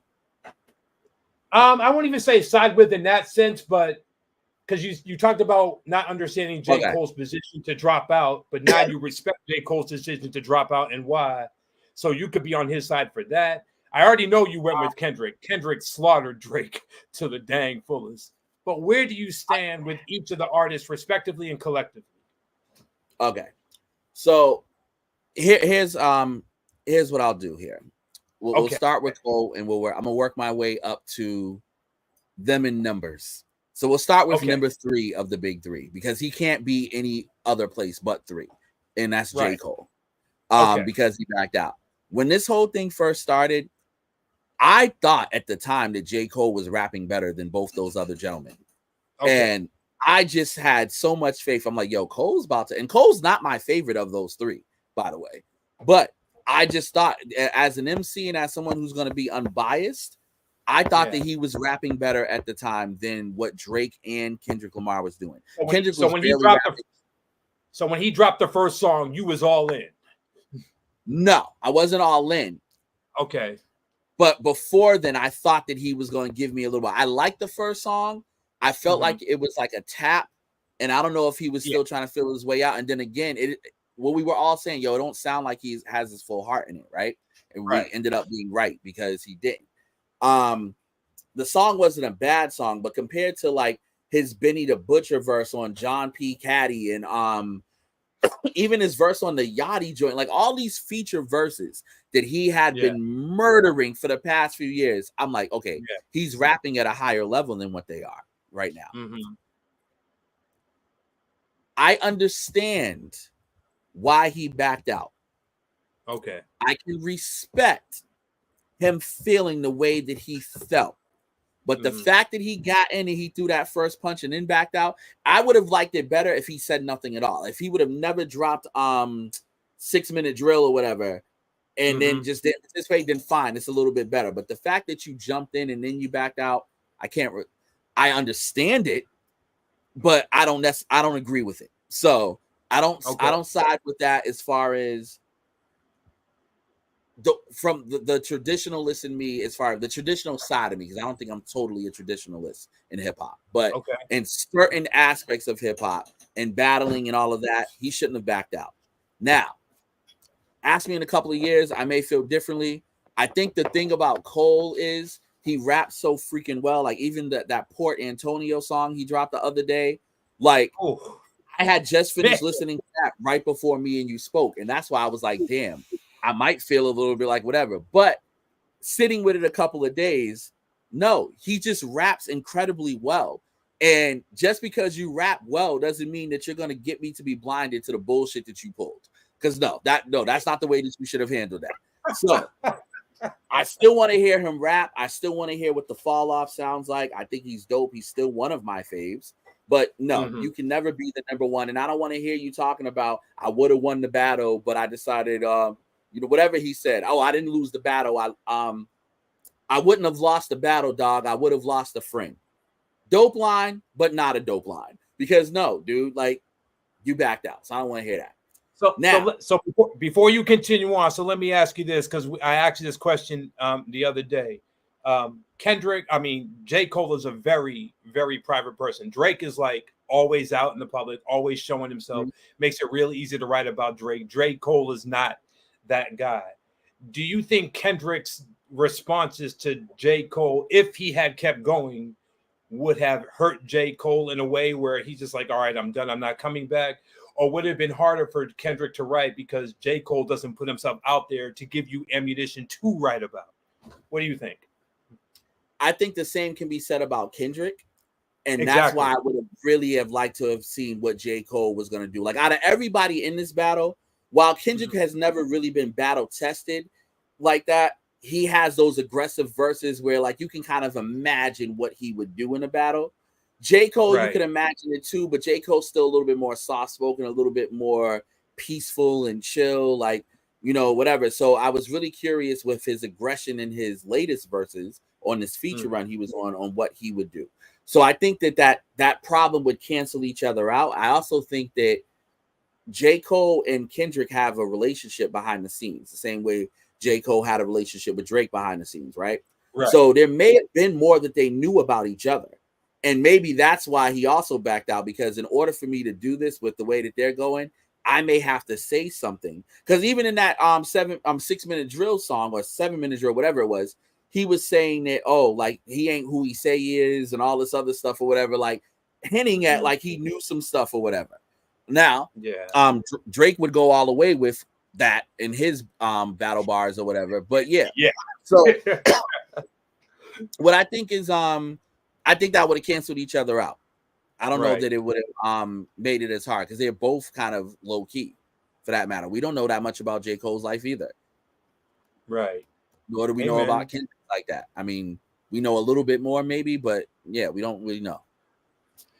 So so with Drake and Kendrick going back and forth, going back and forth, going back and forth, the more I kept listening to Kendrick's responses, I'm like, Drake, just stop, please. Just take yourself off life support, bro. Because he's just. What were your thoughts? Because I go back to Jay-Z and Nas when they had the interview with Sway, and both Jay and Nas were like, yeah, we both said things that were over the line. Do you ever think there'll be a time where Kendrick and Drake get together and Kendrick will say, yeah, I really shouldn't have said that? I doubt that will happen, but do you think Kendrick stepped over the line, or do you think it was? Hopefully you evolve as you get older and you grow a little bit. So I mean, it's a I won't say never, it's a possibility. I highly doubt it. But I think that Kendrick won this battle. I don't think that Drake lost in as bad as what people try to make it seem like he lost. Like, I think that there's just stuff that go over people's heads that they don't realize. And there's just like certain things that are just simple, right? That again, and I appreciate this because again, this is the school of Hove. This is what Jay-Z would do. Hove would dish you sometimes, right? And the rest of the world just think that he's just rapping in general. But that number one individual that he wants to know that he's talking about or whatever and what he's talking about, they know. I think that Drake, not to compare him to Hove on that level, but I mean, he would be the closest thing probably in this generation. But I think it's a similar thing where it's just like there's certain things that people know that you have to really dig and do a lot of research to know what Drake's talking about. And it just doesn't hit with the general public. I think that Drake underestimated Kendrick to a certain extent. But I don't think that people give Family Matters the credit that it deserves. I don't think that people, the Heart Part 6 kind of pissed me off because of the way that he did it or whatever. But even with that, there's some bars in there too. I think that Drake is very talented. And the thing I respect about Drake that still has him up top for me is that he's, out of all three of them, he's the most battle tested one. Like, he never backs down. Say what you want about him. Call him soft. Call him the light-skinned Canadian and like feminine, whatever. He does duck lips or whatever. The boy raps his ass off. And he's written for some of your favorites. Even though there's been some people that wrote some stuff for him too, I feel like there's no way that you can, at least for me, maybe because I am a rapper and there's just certain things that, you know, there's no way that you can look at that dude. And if you really pay attention to what he says, how he says it, some of the songs he's wrote, to think that he's not writing anything. I just think that's idiotic at this point. Now, I think that his pop star lifestyle and his fame changes some of the rules for him, or at least the way that he looks at it as far as music being a collaborative effort and all that other stuff. But the dude sponsors battle raps. He's into battle rap. He be at the random battle raps or whatever. He's put money in some of them dudes. Like, he is a fan and a part of this culture, whether people want to admit it or not. So I think that my respect level for Drake will always be there because, like, dude, out of everybody that dissed Drake this year, the only person I have the respect for is Kendrick. Because a lot of people, you felt this way for years and you jumped in because it felt like, oh, okay, he's bleeding. Oh my God, he bleeds. Let me see if I can get my kick in. Like, none of y'all would have did that and initiated that on your own. It took Kendrick to do that verse. So a lot of my favorites who are involved in that, like, I love Rick Ross. I love Rick Ross's music. I'm looking at you a little bit different now, buddy. Like, it's a little weird for me. It's hard. Now I'm gonna still bump your music, whatever, but it's just a little weird the way some of that stuff went down or whatever. So I don't think that Drake lost he definitely lost the battle. There's no doubt about it. The way that people are talking like he's on life support and all, I don't agree with that. I think that it was already a Drake hate train, and it's just cool to hate Drake right now, and everybody hopped on it. I also think that there are more Drake haters than there are Kendrick Lamar fans. And there are a lot of Kendrick Lamar fans. I take nothing away from him because I'm a big Kendrick fan. But there's certain people that I'm seeing participate in this and talk about stuff online. And it's like, dude, you thought this dude was boring a couple of months ago. You like you had it's just interesting the way stuff turns or whatever. But I think that eventually Drake will be okay. And then Kendrick, for me, all right, where's the album? And I'm assuming now that the Super Bowl has been announced, the album's going to come around the Super Bowl. But if the album doesn't come around the Super Bowl, I'm looking at you weird too. I don't know. I think that the way the people hated Drake so much, I feel like it was just so cool to hate him. Like this dude literally said, I'm the biggest hater. I hate the way that you walk. I hate the way, and it was just like dope because you can put some respect on something when someone admits it. But just the I don't know, man. I think that some of it's a little. I'm tired. I'm sorry. I'm tired of Not Like Us. I don't want to hear that song again. Oh, it's God, I'm so tired of that. Oh, it's not my favorite song. I think the best song from his disses overall, for me, my personal favorite is Euphoria. I love 616 in LA. I get the Meet the Grams joint too or whatever.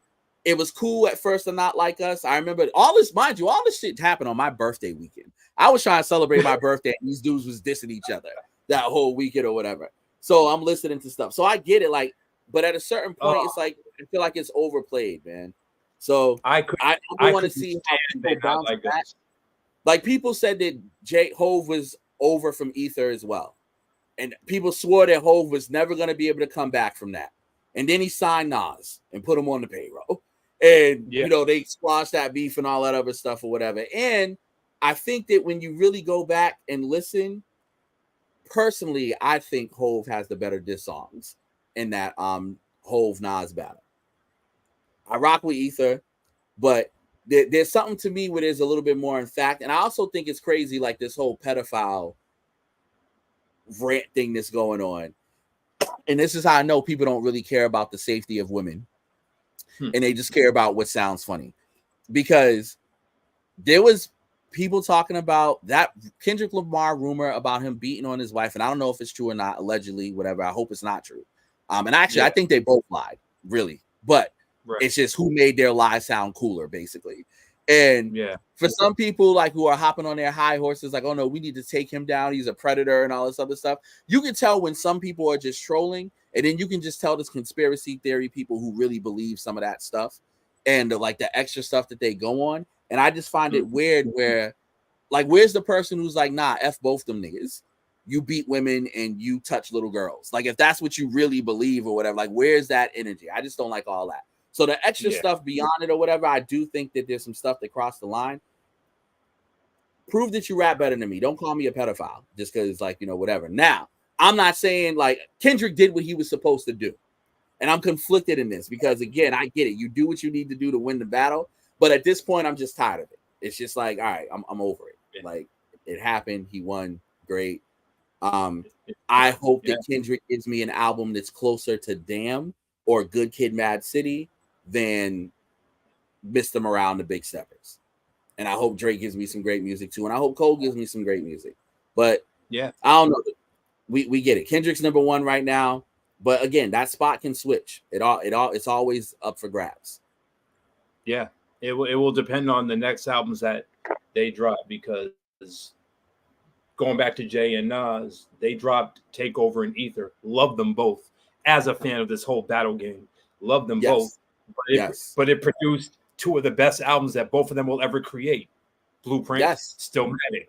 Both were hands down 5 mic classics from start to finish. You can't tell me a damn thing. Stop trying to debate with me. Those are two of the best albums that those two who already have a legendary career already, just this elevated us. And even after those albums, they made other albums that just furthered their legacy. I agree. I agree with almost everything that you said. I have one question. What's up? You really liked Braveheart Party on Stillmatic? Okay, maybe not that one. Okay, that's the one song on Stillmatic that I'm just nah. I feel like with Blueprint, yes, from start to finish, I can listen. The one song on Stillmatic that And I I didn't still like think the last that's song on, and I didn't like the last song on the Blueprint album. The Mama Loves Me. I didn't like that. No. Oh, come on. Oh, come on. And Mama love me. I have an issue with Renegade only because the original track had Royce da 5'9" and Eminem. The same verses were the one from that track made years Yes, ago. I have both copies. Yes. That's the only thing I probably didn't like. But aside from that, Black Album was great. American Gangster was great. Classic. Man, the three albums Nas did with Hit Boy, all three of those were epic. Yeah. Well, I can't say classic because they just came out, but yes, that is some of Nas's best material in the latter half of his career for sure. They give some of his earlier stuff a run for its money for sure. If Jay comes out with anything now, please go back to like American Gangster Jay-Z, because that's the Jay that I loved. American Gangster was like, whoa, man. All right. If you're just now tuning in, ladies and gentlemen, I'm chopping it up with my brother Authentic Quis here. The album is called It's Weird Outside. It is available on all streaming platforms. Please go get it. Go get it. Just for the record, ladies and gentlemen, yes, I'm a DJ. Yes, I like to get people's records. I didn't want this album for free. I'm going to actually purchase it so I can add it to my crates. Where can I buy this album? I know you can't get it off Spotify, so where can I purchase the album? I don't want a free copy. You can purchase it on iTunes. Okay. If you go into the iTunes store, you can purchase it there. I want to say Amazon Music. Yeah, I was going to ask, can I get it on Amazon? Because that's where I buy most of my stuff. Yes, so you can also get it on Amazon Music. It's on all those platforms. So you can get it there. And I'm going to be pushing and promoting this album for a while. I actually have like I can't get into everything now, but over the next year, at different points, there's going to be merch capsules. There's going to be all this different stuff. There's going to be a website that's going to be launched. And then I'm also going to start to do more direct to consumer. So you'll be able to get stuff there as well. I do want to make it a little bit easier to purchase music. And because when I went and purchased your Jay-Z mix your Jay-Z blend joint that you just dropped, it reminded me, like, I had to like unlock my Bandcamp account because I haven't been there in forever. But I'm like, oh yeah, that's another place where you can actually purchase music or whatever. So I need to utilize that as well. And luckily, thank God for the password reset. But I was able to get in there and grab that or whatever. So yeah, it'll be there. And another thing I just want to say really quickly, just going back to shout outs for this album, because I think it's crazy that I forgot. Teresa is a huge part of this album as well. Also known as Mercy. She is the last voice you actually hear on this album on the last song. And it's a real reaction to a song that I sent her that I loved her reaction so much. I'm like, this is how I'm ending the album. So she's on that album, and me and her also have a sit down interview as well. That's going to be coming out really soon. So shouts to her as well. Another great sounding board for me. I'm sorry, I should have mentioned her earlier. It is okay. For us radio DJs, will you drop a clean version of the album? Yes, I will drop a clean version of the album. Yeah, I mean, doesn't need to be a real wide range story about that. Yes, there will be a clean version of the album coming soon. I've been getting that. I never think about the clean version while I'm first doing it. I have to get better about that. I always think about like, I want you to hear this the way I meant it to be heard, and whatever. But business wise, that is not smart. And I also have friends now who have children who want to listen and can't play some of the stuff that I'm saying in front of the kids like that. So I will get a clean version of the album and get that out to you guys ASAP. Now I'll probably talk to you about that. Absolutely. My last question is something I ask everybody. On a more serious note, we have lost a lot of our legends over the many decades that we have been fans of this culture. Everyone always asks me which death impacted me the most. And right now it's Dave from De La Soul. I still think that one really hit me in the heart because he rhymed the way that I did. And it really looked good to listen to brothers that were nerdy and hippie-like, but still brought bars and impactful music to the table. Thank you, De La Soul. who is the, and you can name more than one if you'd like, because Heavy D is another one that I truly just can't believe that he was gone, because he was my youngest influence, because I was 17 listening to Hev, and he just brought lyrics to the table where you can get your point across and still be entertaining without using the curse words too much. I thank Hev for that. Who which loss impacted you the most and why? Damn. And you can name more than one if you'd like. Yeah, I would say shoot. Damn. You know what's funny? I would say Biggie. Okay. And the reason why I'm going to say Biggie, and Biggie hits me at a couple of different ways, right? Okay. Biggie hit me. So when that happened, I was young. I was probably in like elementary school. Probably in elementary school, maybe middle. I don't know. But when that happened, it was just like, okay, I know his songs from the radio, whatever. I'm still a little young. I'm like in my beginning stages of getting into hip hop. How old were you when Biggie died? How old were you? What year did Biggie die? He died in 97. 97. Oh no, so I'm in middle school by then. Okay. So yeah, I'm in like 6th grade or something like that. I was 23 when he died. Damn. Wow. Yeah. So when you look at it like that, right? Mm-hmm. And okay, that it's sad you kind of hear about it or whatever, like you're hearing the songs "I'll Be Missing You" or whatever, blah blah blah. Right. But for me, Hove always stood out to me. He's always been my number one from day one. Like there's something about that music, it just hit me, right? Mm-hmm. But when the Biggie movie came out, Notorious, and I went to see it, and some people love it, some people hate it, whatever. At that point, I was around the age that he was when he died. So to see the story play out or whatever, and it was just like, dude, that's like me not being here now. Like in my early 20s, trying to figure out life or whatever, and making your dreams after coming from what you come from, and then you're just no longer here. That's insane.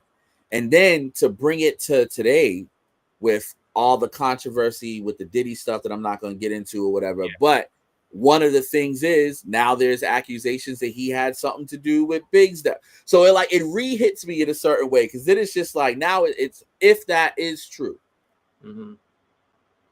So you murdered someone and then you built a whole legacy and career off like that's a crazy thing. So I hope it's not true. And obviously I don't know. I wasn't there. But it's one of those things that kind of finds a way to keep coming back to you. Mm-hmm. And I would say too, to give a little bit more of a recent one, Takeoff, and from the Migos. And I just think that again, it's something about these dudes being so young, right? And like as we start to age, and even Fat Man Scoop dying a couple of weeks ago or whatever, like okay, so now we're in our late 40s, our 50s, like whatever. What that's still young, dude. Like when you think about that or whatever, and you start to like age and you start to look at who's around you, who's around your age, how old your parents are, like all that type of stuff or whatever. Like, yo, 50 isn't old. Your 50s aren't old. 60s ain't old. Like, I remember my nana passed away at I want to say 77, 78. And I felt like she still had a lot of life to live, and that was too soon. So when you just start, it's not even so much just about their impact on the culture and like their music. Like obviously for some of those artists, like, yeah, you think about the different stuff that Fat Man Scoop did, how his voice and just yelling, like, dude, you got $100 bill, put your hands up. Like that does something to the club when that faith mix comes on, like all this different stuff. So when you are talking about all that stuff that's going on or whatever, and losing these people, it's like, yo, you had film. Like there's other stuff outside of here. Like, yeah, the culture is great and it provides a way for you to feed your family, and you dedicate all this time to the culture. But then that same culture in some ways, because some of them in relation were also taken away in connection. I don't want to say by the culture, but by things that are adjacent to the culture. So you did all this to try to make it and try to be famous so you can be there for your family. and everything you worked hard to get, it gets taken away, and you don't even get to fully enjoy the fruits of your labor with your loved ones. So those stick out to me, more so just because of where they were at, and their age and how much life they had left. And with Biggie especially, he did a lot in his years. Some people consider the Migos to be one of the greatest hip hop groups of all time. Whether you into trap music or mumble rap or whatever or not, you can't deny that they had a great impact on the culture. And these people still have loved ones. They still, their sons, their fathers, their brothers, sisters, all that other stuff, man. So they all stick out to me in some sort of way, but it's more so about where they're at in their lives. Because whenever someone dies, I think about how I would feel if I was at that age, or even at whatever age I'm at now. And have I done everything that I needed to do to make sure that my loved ones and family are set if something does happen? And it just gives me chills. So yeah, that's where that impact comes from. That's crazy, bro. That's crazy. Tay just reminded us that it's almost the anniversary of Takeoff's passing. So I forgot when that was, but salute to Takeoff, salute to Migos.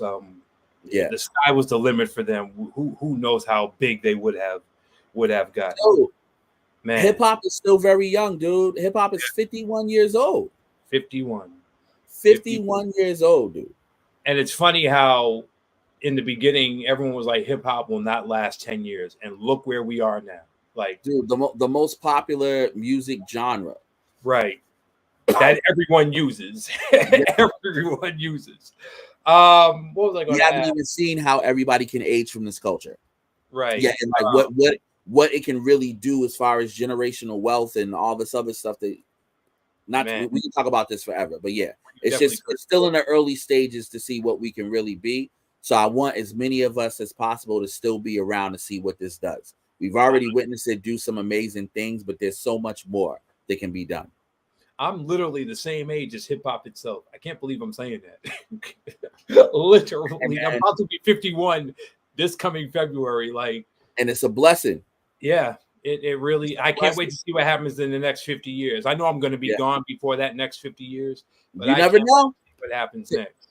Take care of yourself. Hit up some of them juice bars from the locks and eat right, and you never know. You might be here.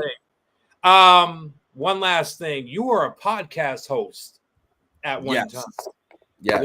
Will you? I enjoyed that podcast. And shout out to Des, who's here right now, which is why I'm bringing it up.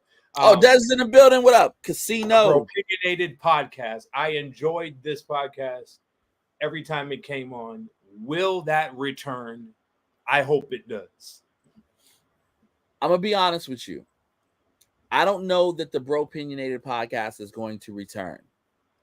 However, that doesn't mean that a version of it can't come back.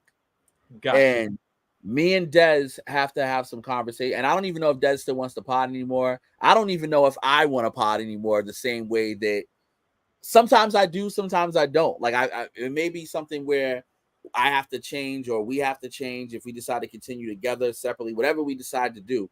That's still my bro. I'm always going to have love for him and support whatever he does. And I feel comfortable saying the same thing about him with me because he's supporting right now. And we still text almost every day, just sharing stuff about Marvel and comics and movies and music and everything. So we're still, technically we still potting. We just doing it behind the scenes without the camera. It's just a lot of work to do it. And where my schedule is right now, I can't speak for him. But where my schedule is right now, it's not the easiest thing to do. And if we do it, I want it to be better than what it was the last time. And the last time it was cool because we started it during the pandemic. We had to be separated. So we did it via Facebook Live because there was already a built-in audience that we had there as far as our own friends. No one could leave the house. It made sense to start and do it that way. We would have to figure out how to do it in the same way I was saying about the studio for music. The studio for podcasting is also not cheap. And to bring it a little bit back of what we were talking about as far as business and doing stuff outside of music, I still pay very close attention to podcasting and just where the business is going.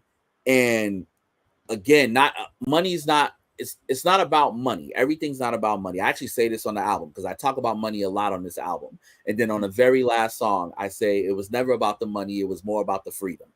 And it's the access that the money gives you, right? And what you're able to do with it. So while we're focused on getting the bag and all that other stuff, we got to be focused on, what we're doing it for. And in order for, if we're going to be investing a lot of time into it, I want to make sure that I'm getting paid for my time on some level and that it's worth the investment. I want to make sure that Dez or whoever I'm partnering with, any of my art, same thing with like my music people as well, that we figure out a way where this pours back into us and we're not just constantly giving out. And the same way the music business is messed up, the podcasting business is messed up as well. And if we're going to be investing time outside of our 9-to-5s, outside of our families, outside of our relationships, trying to build like all these different things that's going on, we got to make sure that there's return. So I want to make sure if we're going to do it, we're doing it in a way that it puts us in a dope position to win. And that's my biggest hesitation, just figuring that out. But other than that, I love this. Like, as you can see, I'm a talker. So I love like these conversations, talking about the culture. I love talking with my brothers, seeing what they think about things. I love debating. I love when we disagree. I love when we do agree. So it's definitely worth looking into. And but I know the brief conversation we had actually recently, I think we talked about, we were at a concert together and we were talking about it. I think it came up briefly and he said it. I was thinking it and he said it. And he was just like, I know when we do it, though, we got to figure out like a rebrand and kind of doing it a little bit different this time. So it's a possibility. I never say never. I just want to make sure that I'm not slacking in any of the other areas that I'm in right now, and maintaining that balance. And then once I can figure that out, and I got to make sure the same thing for him.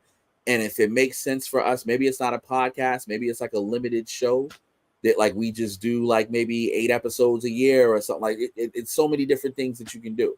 But I know when we originally talked about it, we wanted it to be weekly and to continue to do it every week. And that is a huge commitment that I know I can't make at this time. Well, well, whatever you guys decide to do, I'll be waiting. But I just want to say that watching your podcast gave me the kind of inspiration to do what I'm doing now. So thank you. So Thank you. I'm glad. That's what's up, bro. So final thing before we plug the album and get out of here. We talked about doing a Jay-Z and Nas versus battle many times. It never happened. So it is going to happen right now. We're not going to play any songs because we don't have time for that. But we're going to just do a 3-song Jay-Z Nas versus battle right here. So since you are the guest, I'm going to go. I'm going to go first. So I'll let you have the rebuttal. I'm going to go first. My first Nas song would have been New York State of Mind. What would you have rebutted with? I would have to say Empire State of Mind. Really?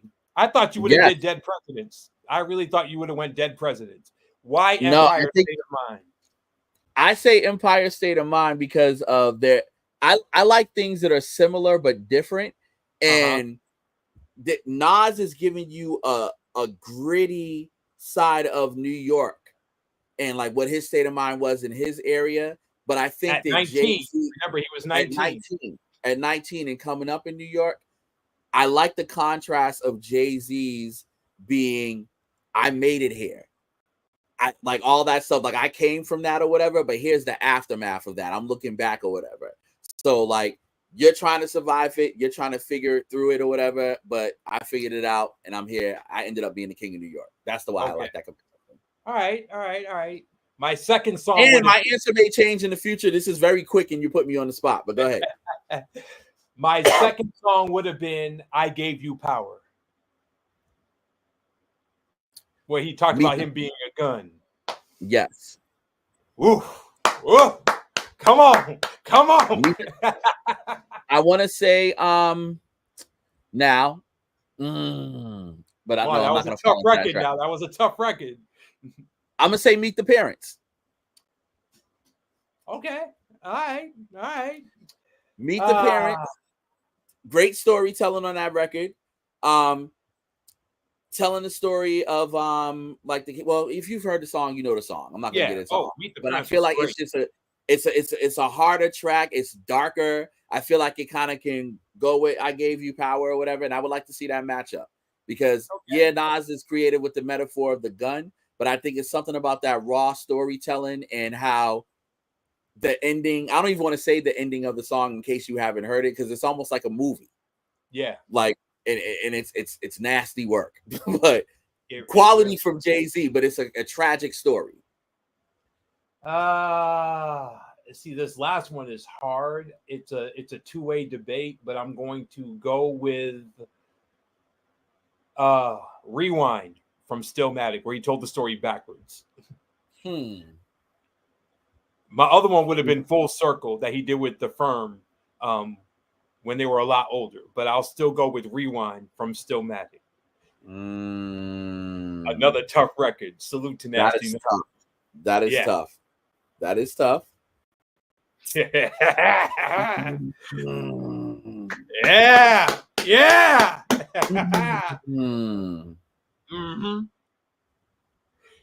Queensbridge. Now, what we're doing, ladies and gentlemen, this is, I love Jay. He has respect for Jay, has respect for Nas. We could do this all day because these two have so many great records that they've made over their years. But we could do this. What I like about you, Daz, I'm sorry, not to cut you off. Nah, you're good. What I like about you is because you're not gonna go for the major no, and you really can't with Nas because those are some of his weaker records actually. Yeah, but so I get it, but my response to that would be the story of OJ. Ooh, I can't deny that one either. That's the one. That would be my answer to Rewind. The story of OJ. Okay, it's all right. It's creative. It was spitting knowledge. It wasn't too much where you had sometimes you got to package stuff for the masses to be able to take it in and get it. And I feel like that was a song where no matter who you were, you got it. You could relate to that.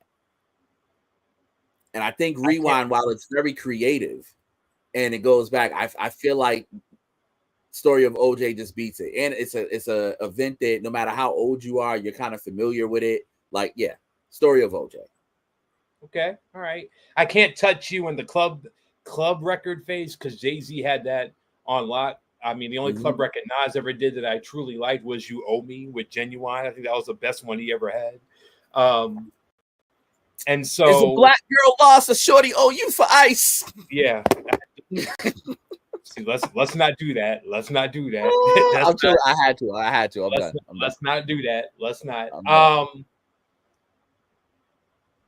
Last one I'm going to do with this one, and this is probably my favorite Nas joint of all time, just because of the content. One Mic is my shit. One Mic was my I never heard Nas get that deep on a song. One Mic was wow. My favorite Jay-Z record was Thank You. Period. Really? Oh man. Yes. Wow. Thank You. I wouldn't expect that from you. Thank You was one of my favorite Jay-Z records. Because I go back to Jay-Z when he did the original back in 1990. I go back to that's before Rockefeller, before anything.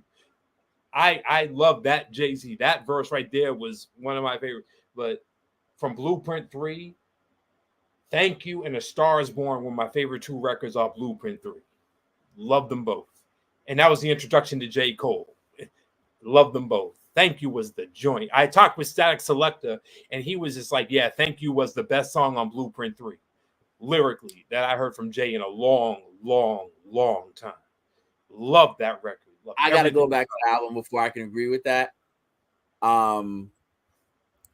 I lean towards Already Home, but I need to listen to the album again because I Thank You was one of my favorite songs from there. Yeah. Thank You was very dope. Yeah. My answer to your One Mic, it's not my favorite Jay-Z song, but just as far as a deep song, that I think that like it kind of left you with a face at the end of it. You Please must say the love. song. Okay. I thought you were going to say The Evils, but You Must Lovely was dope too. Yes. Yes, I love the Evils as well. I really try not to pull anything from Reasonable Doubt because I feel like it's an easy go to or whatever. I wanted to No, do that.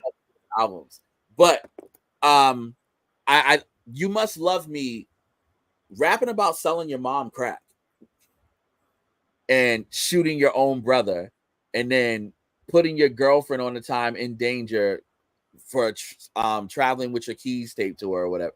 Like, dude, that storytelling was great, and it just, ugh. Yeah. Amen. Fire. And amen. Who are you feeling now? Who do you like in 2024 going into 2025? I'm still rocking with my same people that the big three. Wale is one of my favorite rappers ever. And I don't think he gets the credit that he deserves. I'm a huge He Wale. really does. No. He should be in that big three conversation at different points, but I get I why agree. he's not. But talent wise, he can definitely be in there. So I'm looking forward to see what he does. And I feel like this is a dope time for him to be on the second leg of his career and really do something special. Well, he did just drop a new single. I don't know if you know that or not. Yeah, I've been paying attention, and I was just at the concert like a week and a half ago or 2 weeks, whenever it was, and he is basically he's 75% done with the album, so it's coming. He always likes to do a little tour right before the album drops. Okay, so I'm looking looking forward to to seeing what Wale does, and who else? I like some of the newer people, but no one really gets me excited or whatever like that. Outside of like, I want to see again. What I want to see what I'm gonna do. I want to see what some of the people I'm working with are gonna do. I want to see what cousin Stiz is gonna do. I want to pull Session back into it. Like I kind of think that we're at a place with hip hop where even if you've been around for a bit on the low, there's a chance where you can still do something special and have things be a little bit different. All my faves are like 30 and up. Like I need people who've like lived some life that got something to talk about. And that's not to say that there aren't some younger people who are like in their 20s and teens that can't do that. But for the most part, that's what I'm looking forward to. Okay. Like where's the next Nick Grant album? I'm looking for that. Like people that people don't really know about, that like Bar Up or whatever. Yeah, I agree. And we both agree. I'm not a new Hitmaker either. Like I like I like everything. So and we both agreed that the latest Big Sean album really wasn't his best. Yeah, it was. Yeah, I still need to go back and listen to it some more. But I needed a little bit more from Sean. But maybe it'll grow on me. There was a time where there was other albums from artists and they ended up growing on me. So we'll see. Yeah, I guess we will see in time. Ladies and gentlemen, this is my brother Quis, who, like I said at the beginning of this interview, is one of one of the heroes of community outreach in the city of Boston, for everything that he's done, just to be a shining light, to really mentor people that walk, talk, look, and act just like he does, and showed them another way to live life without having to resort to the evils that are out there. And he's taken that same stance with his music, where he can unapologetically speak his piece, and you take his narrative for what it is, but everything that he says, everything that he's done, the way that he's lived his life is truly just an ongoing positive narrative that I am inspired by. And I'm much older than he is, and I still look to him as someone that inspires me every day to know that I'm not the only one that lived a different life, but still got the same respect in the hood, because I would have conversations with killers, with pimps and prostitutes and this, that, and the third, but they will respect me enough to be like, nah, he don't get down like that. And I really, really, I'm glad to know there's someone else out there doing the same stuff that I did that can carry on in the same breath that I carried on. So I thank you for being this stand-up guy, and thank you for just being you, bro. Continue success. Just continue to just write in your story. You're not done by any means necessary, but I can't wait to see your next evolution, whatever that's going to be. You already know you got my support. All you gotta do is just say, hey. Yeah, man. I appreciate you. I appreciate your kind words. I appreciate your platform. I'm glad that you are, again, like I said, still like, you moved. I see you be at Kansas City Chief games. I think you might have had a jersey on. I was a little disappointed, but it is what it is. I had to wear that just because I didn't want to. I get it. I get it. You see what I'm wearing right now? This is what I'm about. There you go. Listen, man, like I'm happy for you and like the steps that you've taken in life and where you're at, and that you still finding a way to still stay plugged in with us out here. As you're building your path and forging your way in a new city. I know that's difficult because anytime you go anywhere new, there's already established people there, right? There's already maybe some gatekeepers and all that other stuff. So the fact that you are out there pushing through and making it happen, you got this platform. I'm really honored to be a part of it. Thank you for thinking of me. And yeah, I look forward to doing it again with you sometime, man. Yes, sir. So in closing, promote the album. Let them know where they can get it. Speak on It's Weird Outside. The floor is yours. Listen, man. First of all, follow me on all social media at Quis King. I probably should have put that up there. Y'all stop calling me.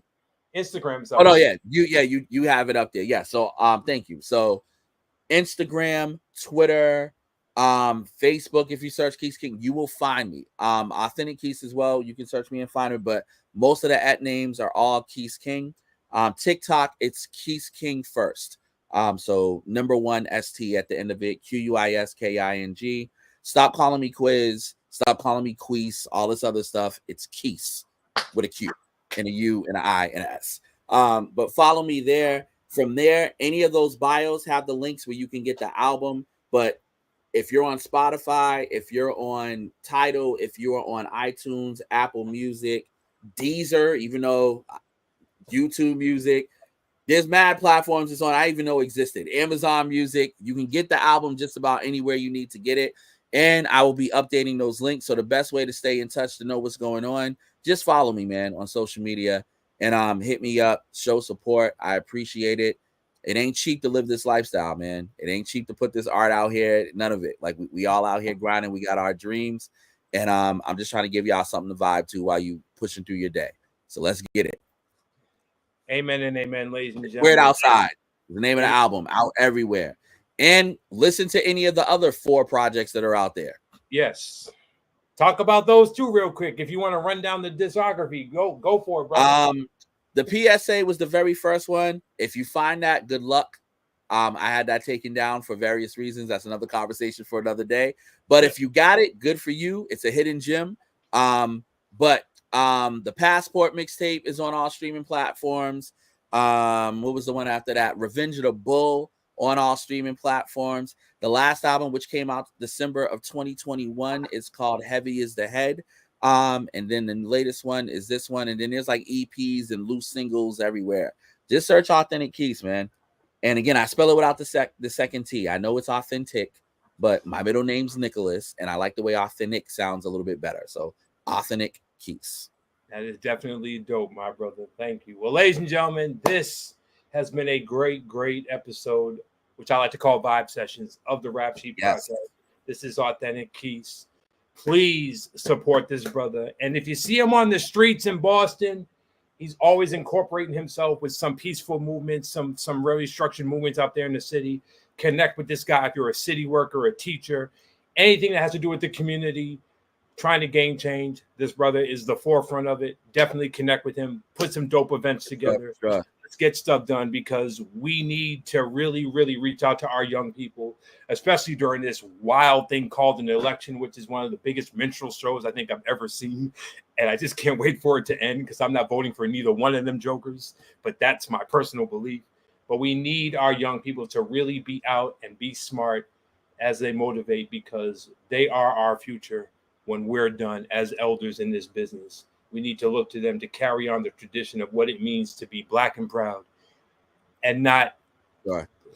you know what I'm getting at. I don't want to be a preacher. I want to go and eat and spend time with my wife, which is what I'm about to do. Quis, thank you so much, man. This has been a brilliant time. And we got to definitely do this again. And we are going to have our Jay-Z Nas versus battle. We're going to definitely do that. Even if it's on my platform, we're definitely going to do that to give you time to get ready. Because I got to step it up. I'm battling a real DJ. You can see Nas when it comes to this. I got joints, son. I got joints. Listen, I know you are so happy he dropped them last 3 or 5 albums over the past few years. I am. I really, really am. And you know what? You want to know why I'm excited? It ain't got nothing to do with who I like more than ever, because I really love them both. It really just showed that the veterans can come back and still drop impactful music even after their so-called time is up, because Black Thought still does it. Wu-Tang still does it. Nas still does it. I see J. Cole in his 50s still doing it. Like, I see Kane still doing it. So there are a lot of people. I see Rick Ross doing it in his 50s. Like, I see a lot of great. I see Jay still doing it. Jay-Z could drop it at any moment and it'll still be dope as hell. You know what I'm saying? So there's no question about it. I love seeing our legends still doing stuff amazingly. And I think my wife is, oh boy, I don't think my wife, I got to cater to my wife, dude. I got to go. I think. And your business, bro. You got responsibilities now. Yes, sir. All right, bro. Rap Sheet Podcast is done. Authentic Quis. It's Weird Outside. Available everywhere. Spotify, Amazon, Apple, however you get your music. Support that shit. It's dope shit. Salute to a real one. I love you. And I'll see you next month in Boston, bro. For sure, bro. All right, man. God bless each and every last one of y'all. Peace and love. I got to go cater to my wife. I'll talk to y'all later. Inshallah. Yes, sir. Later.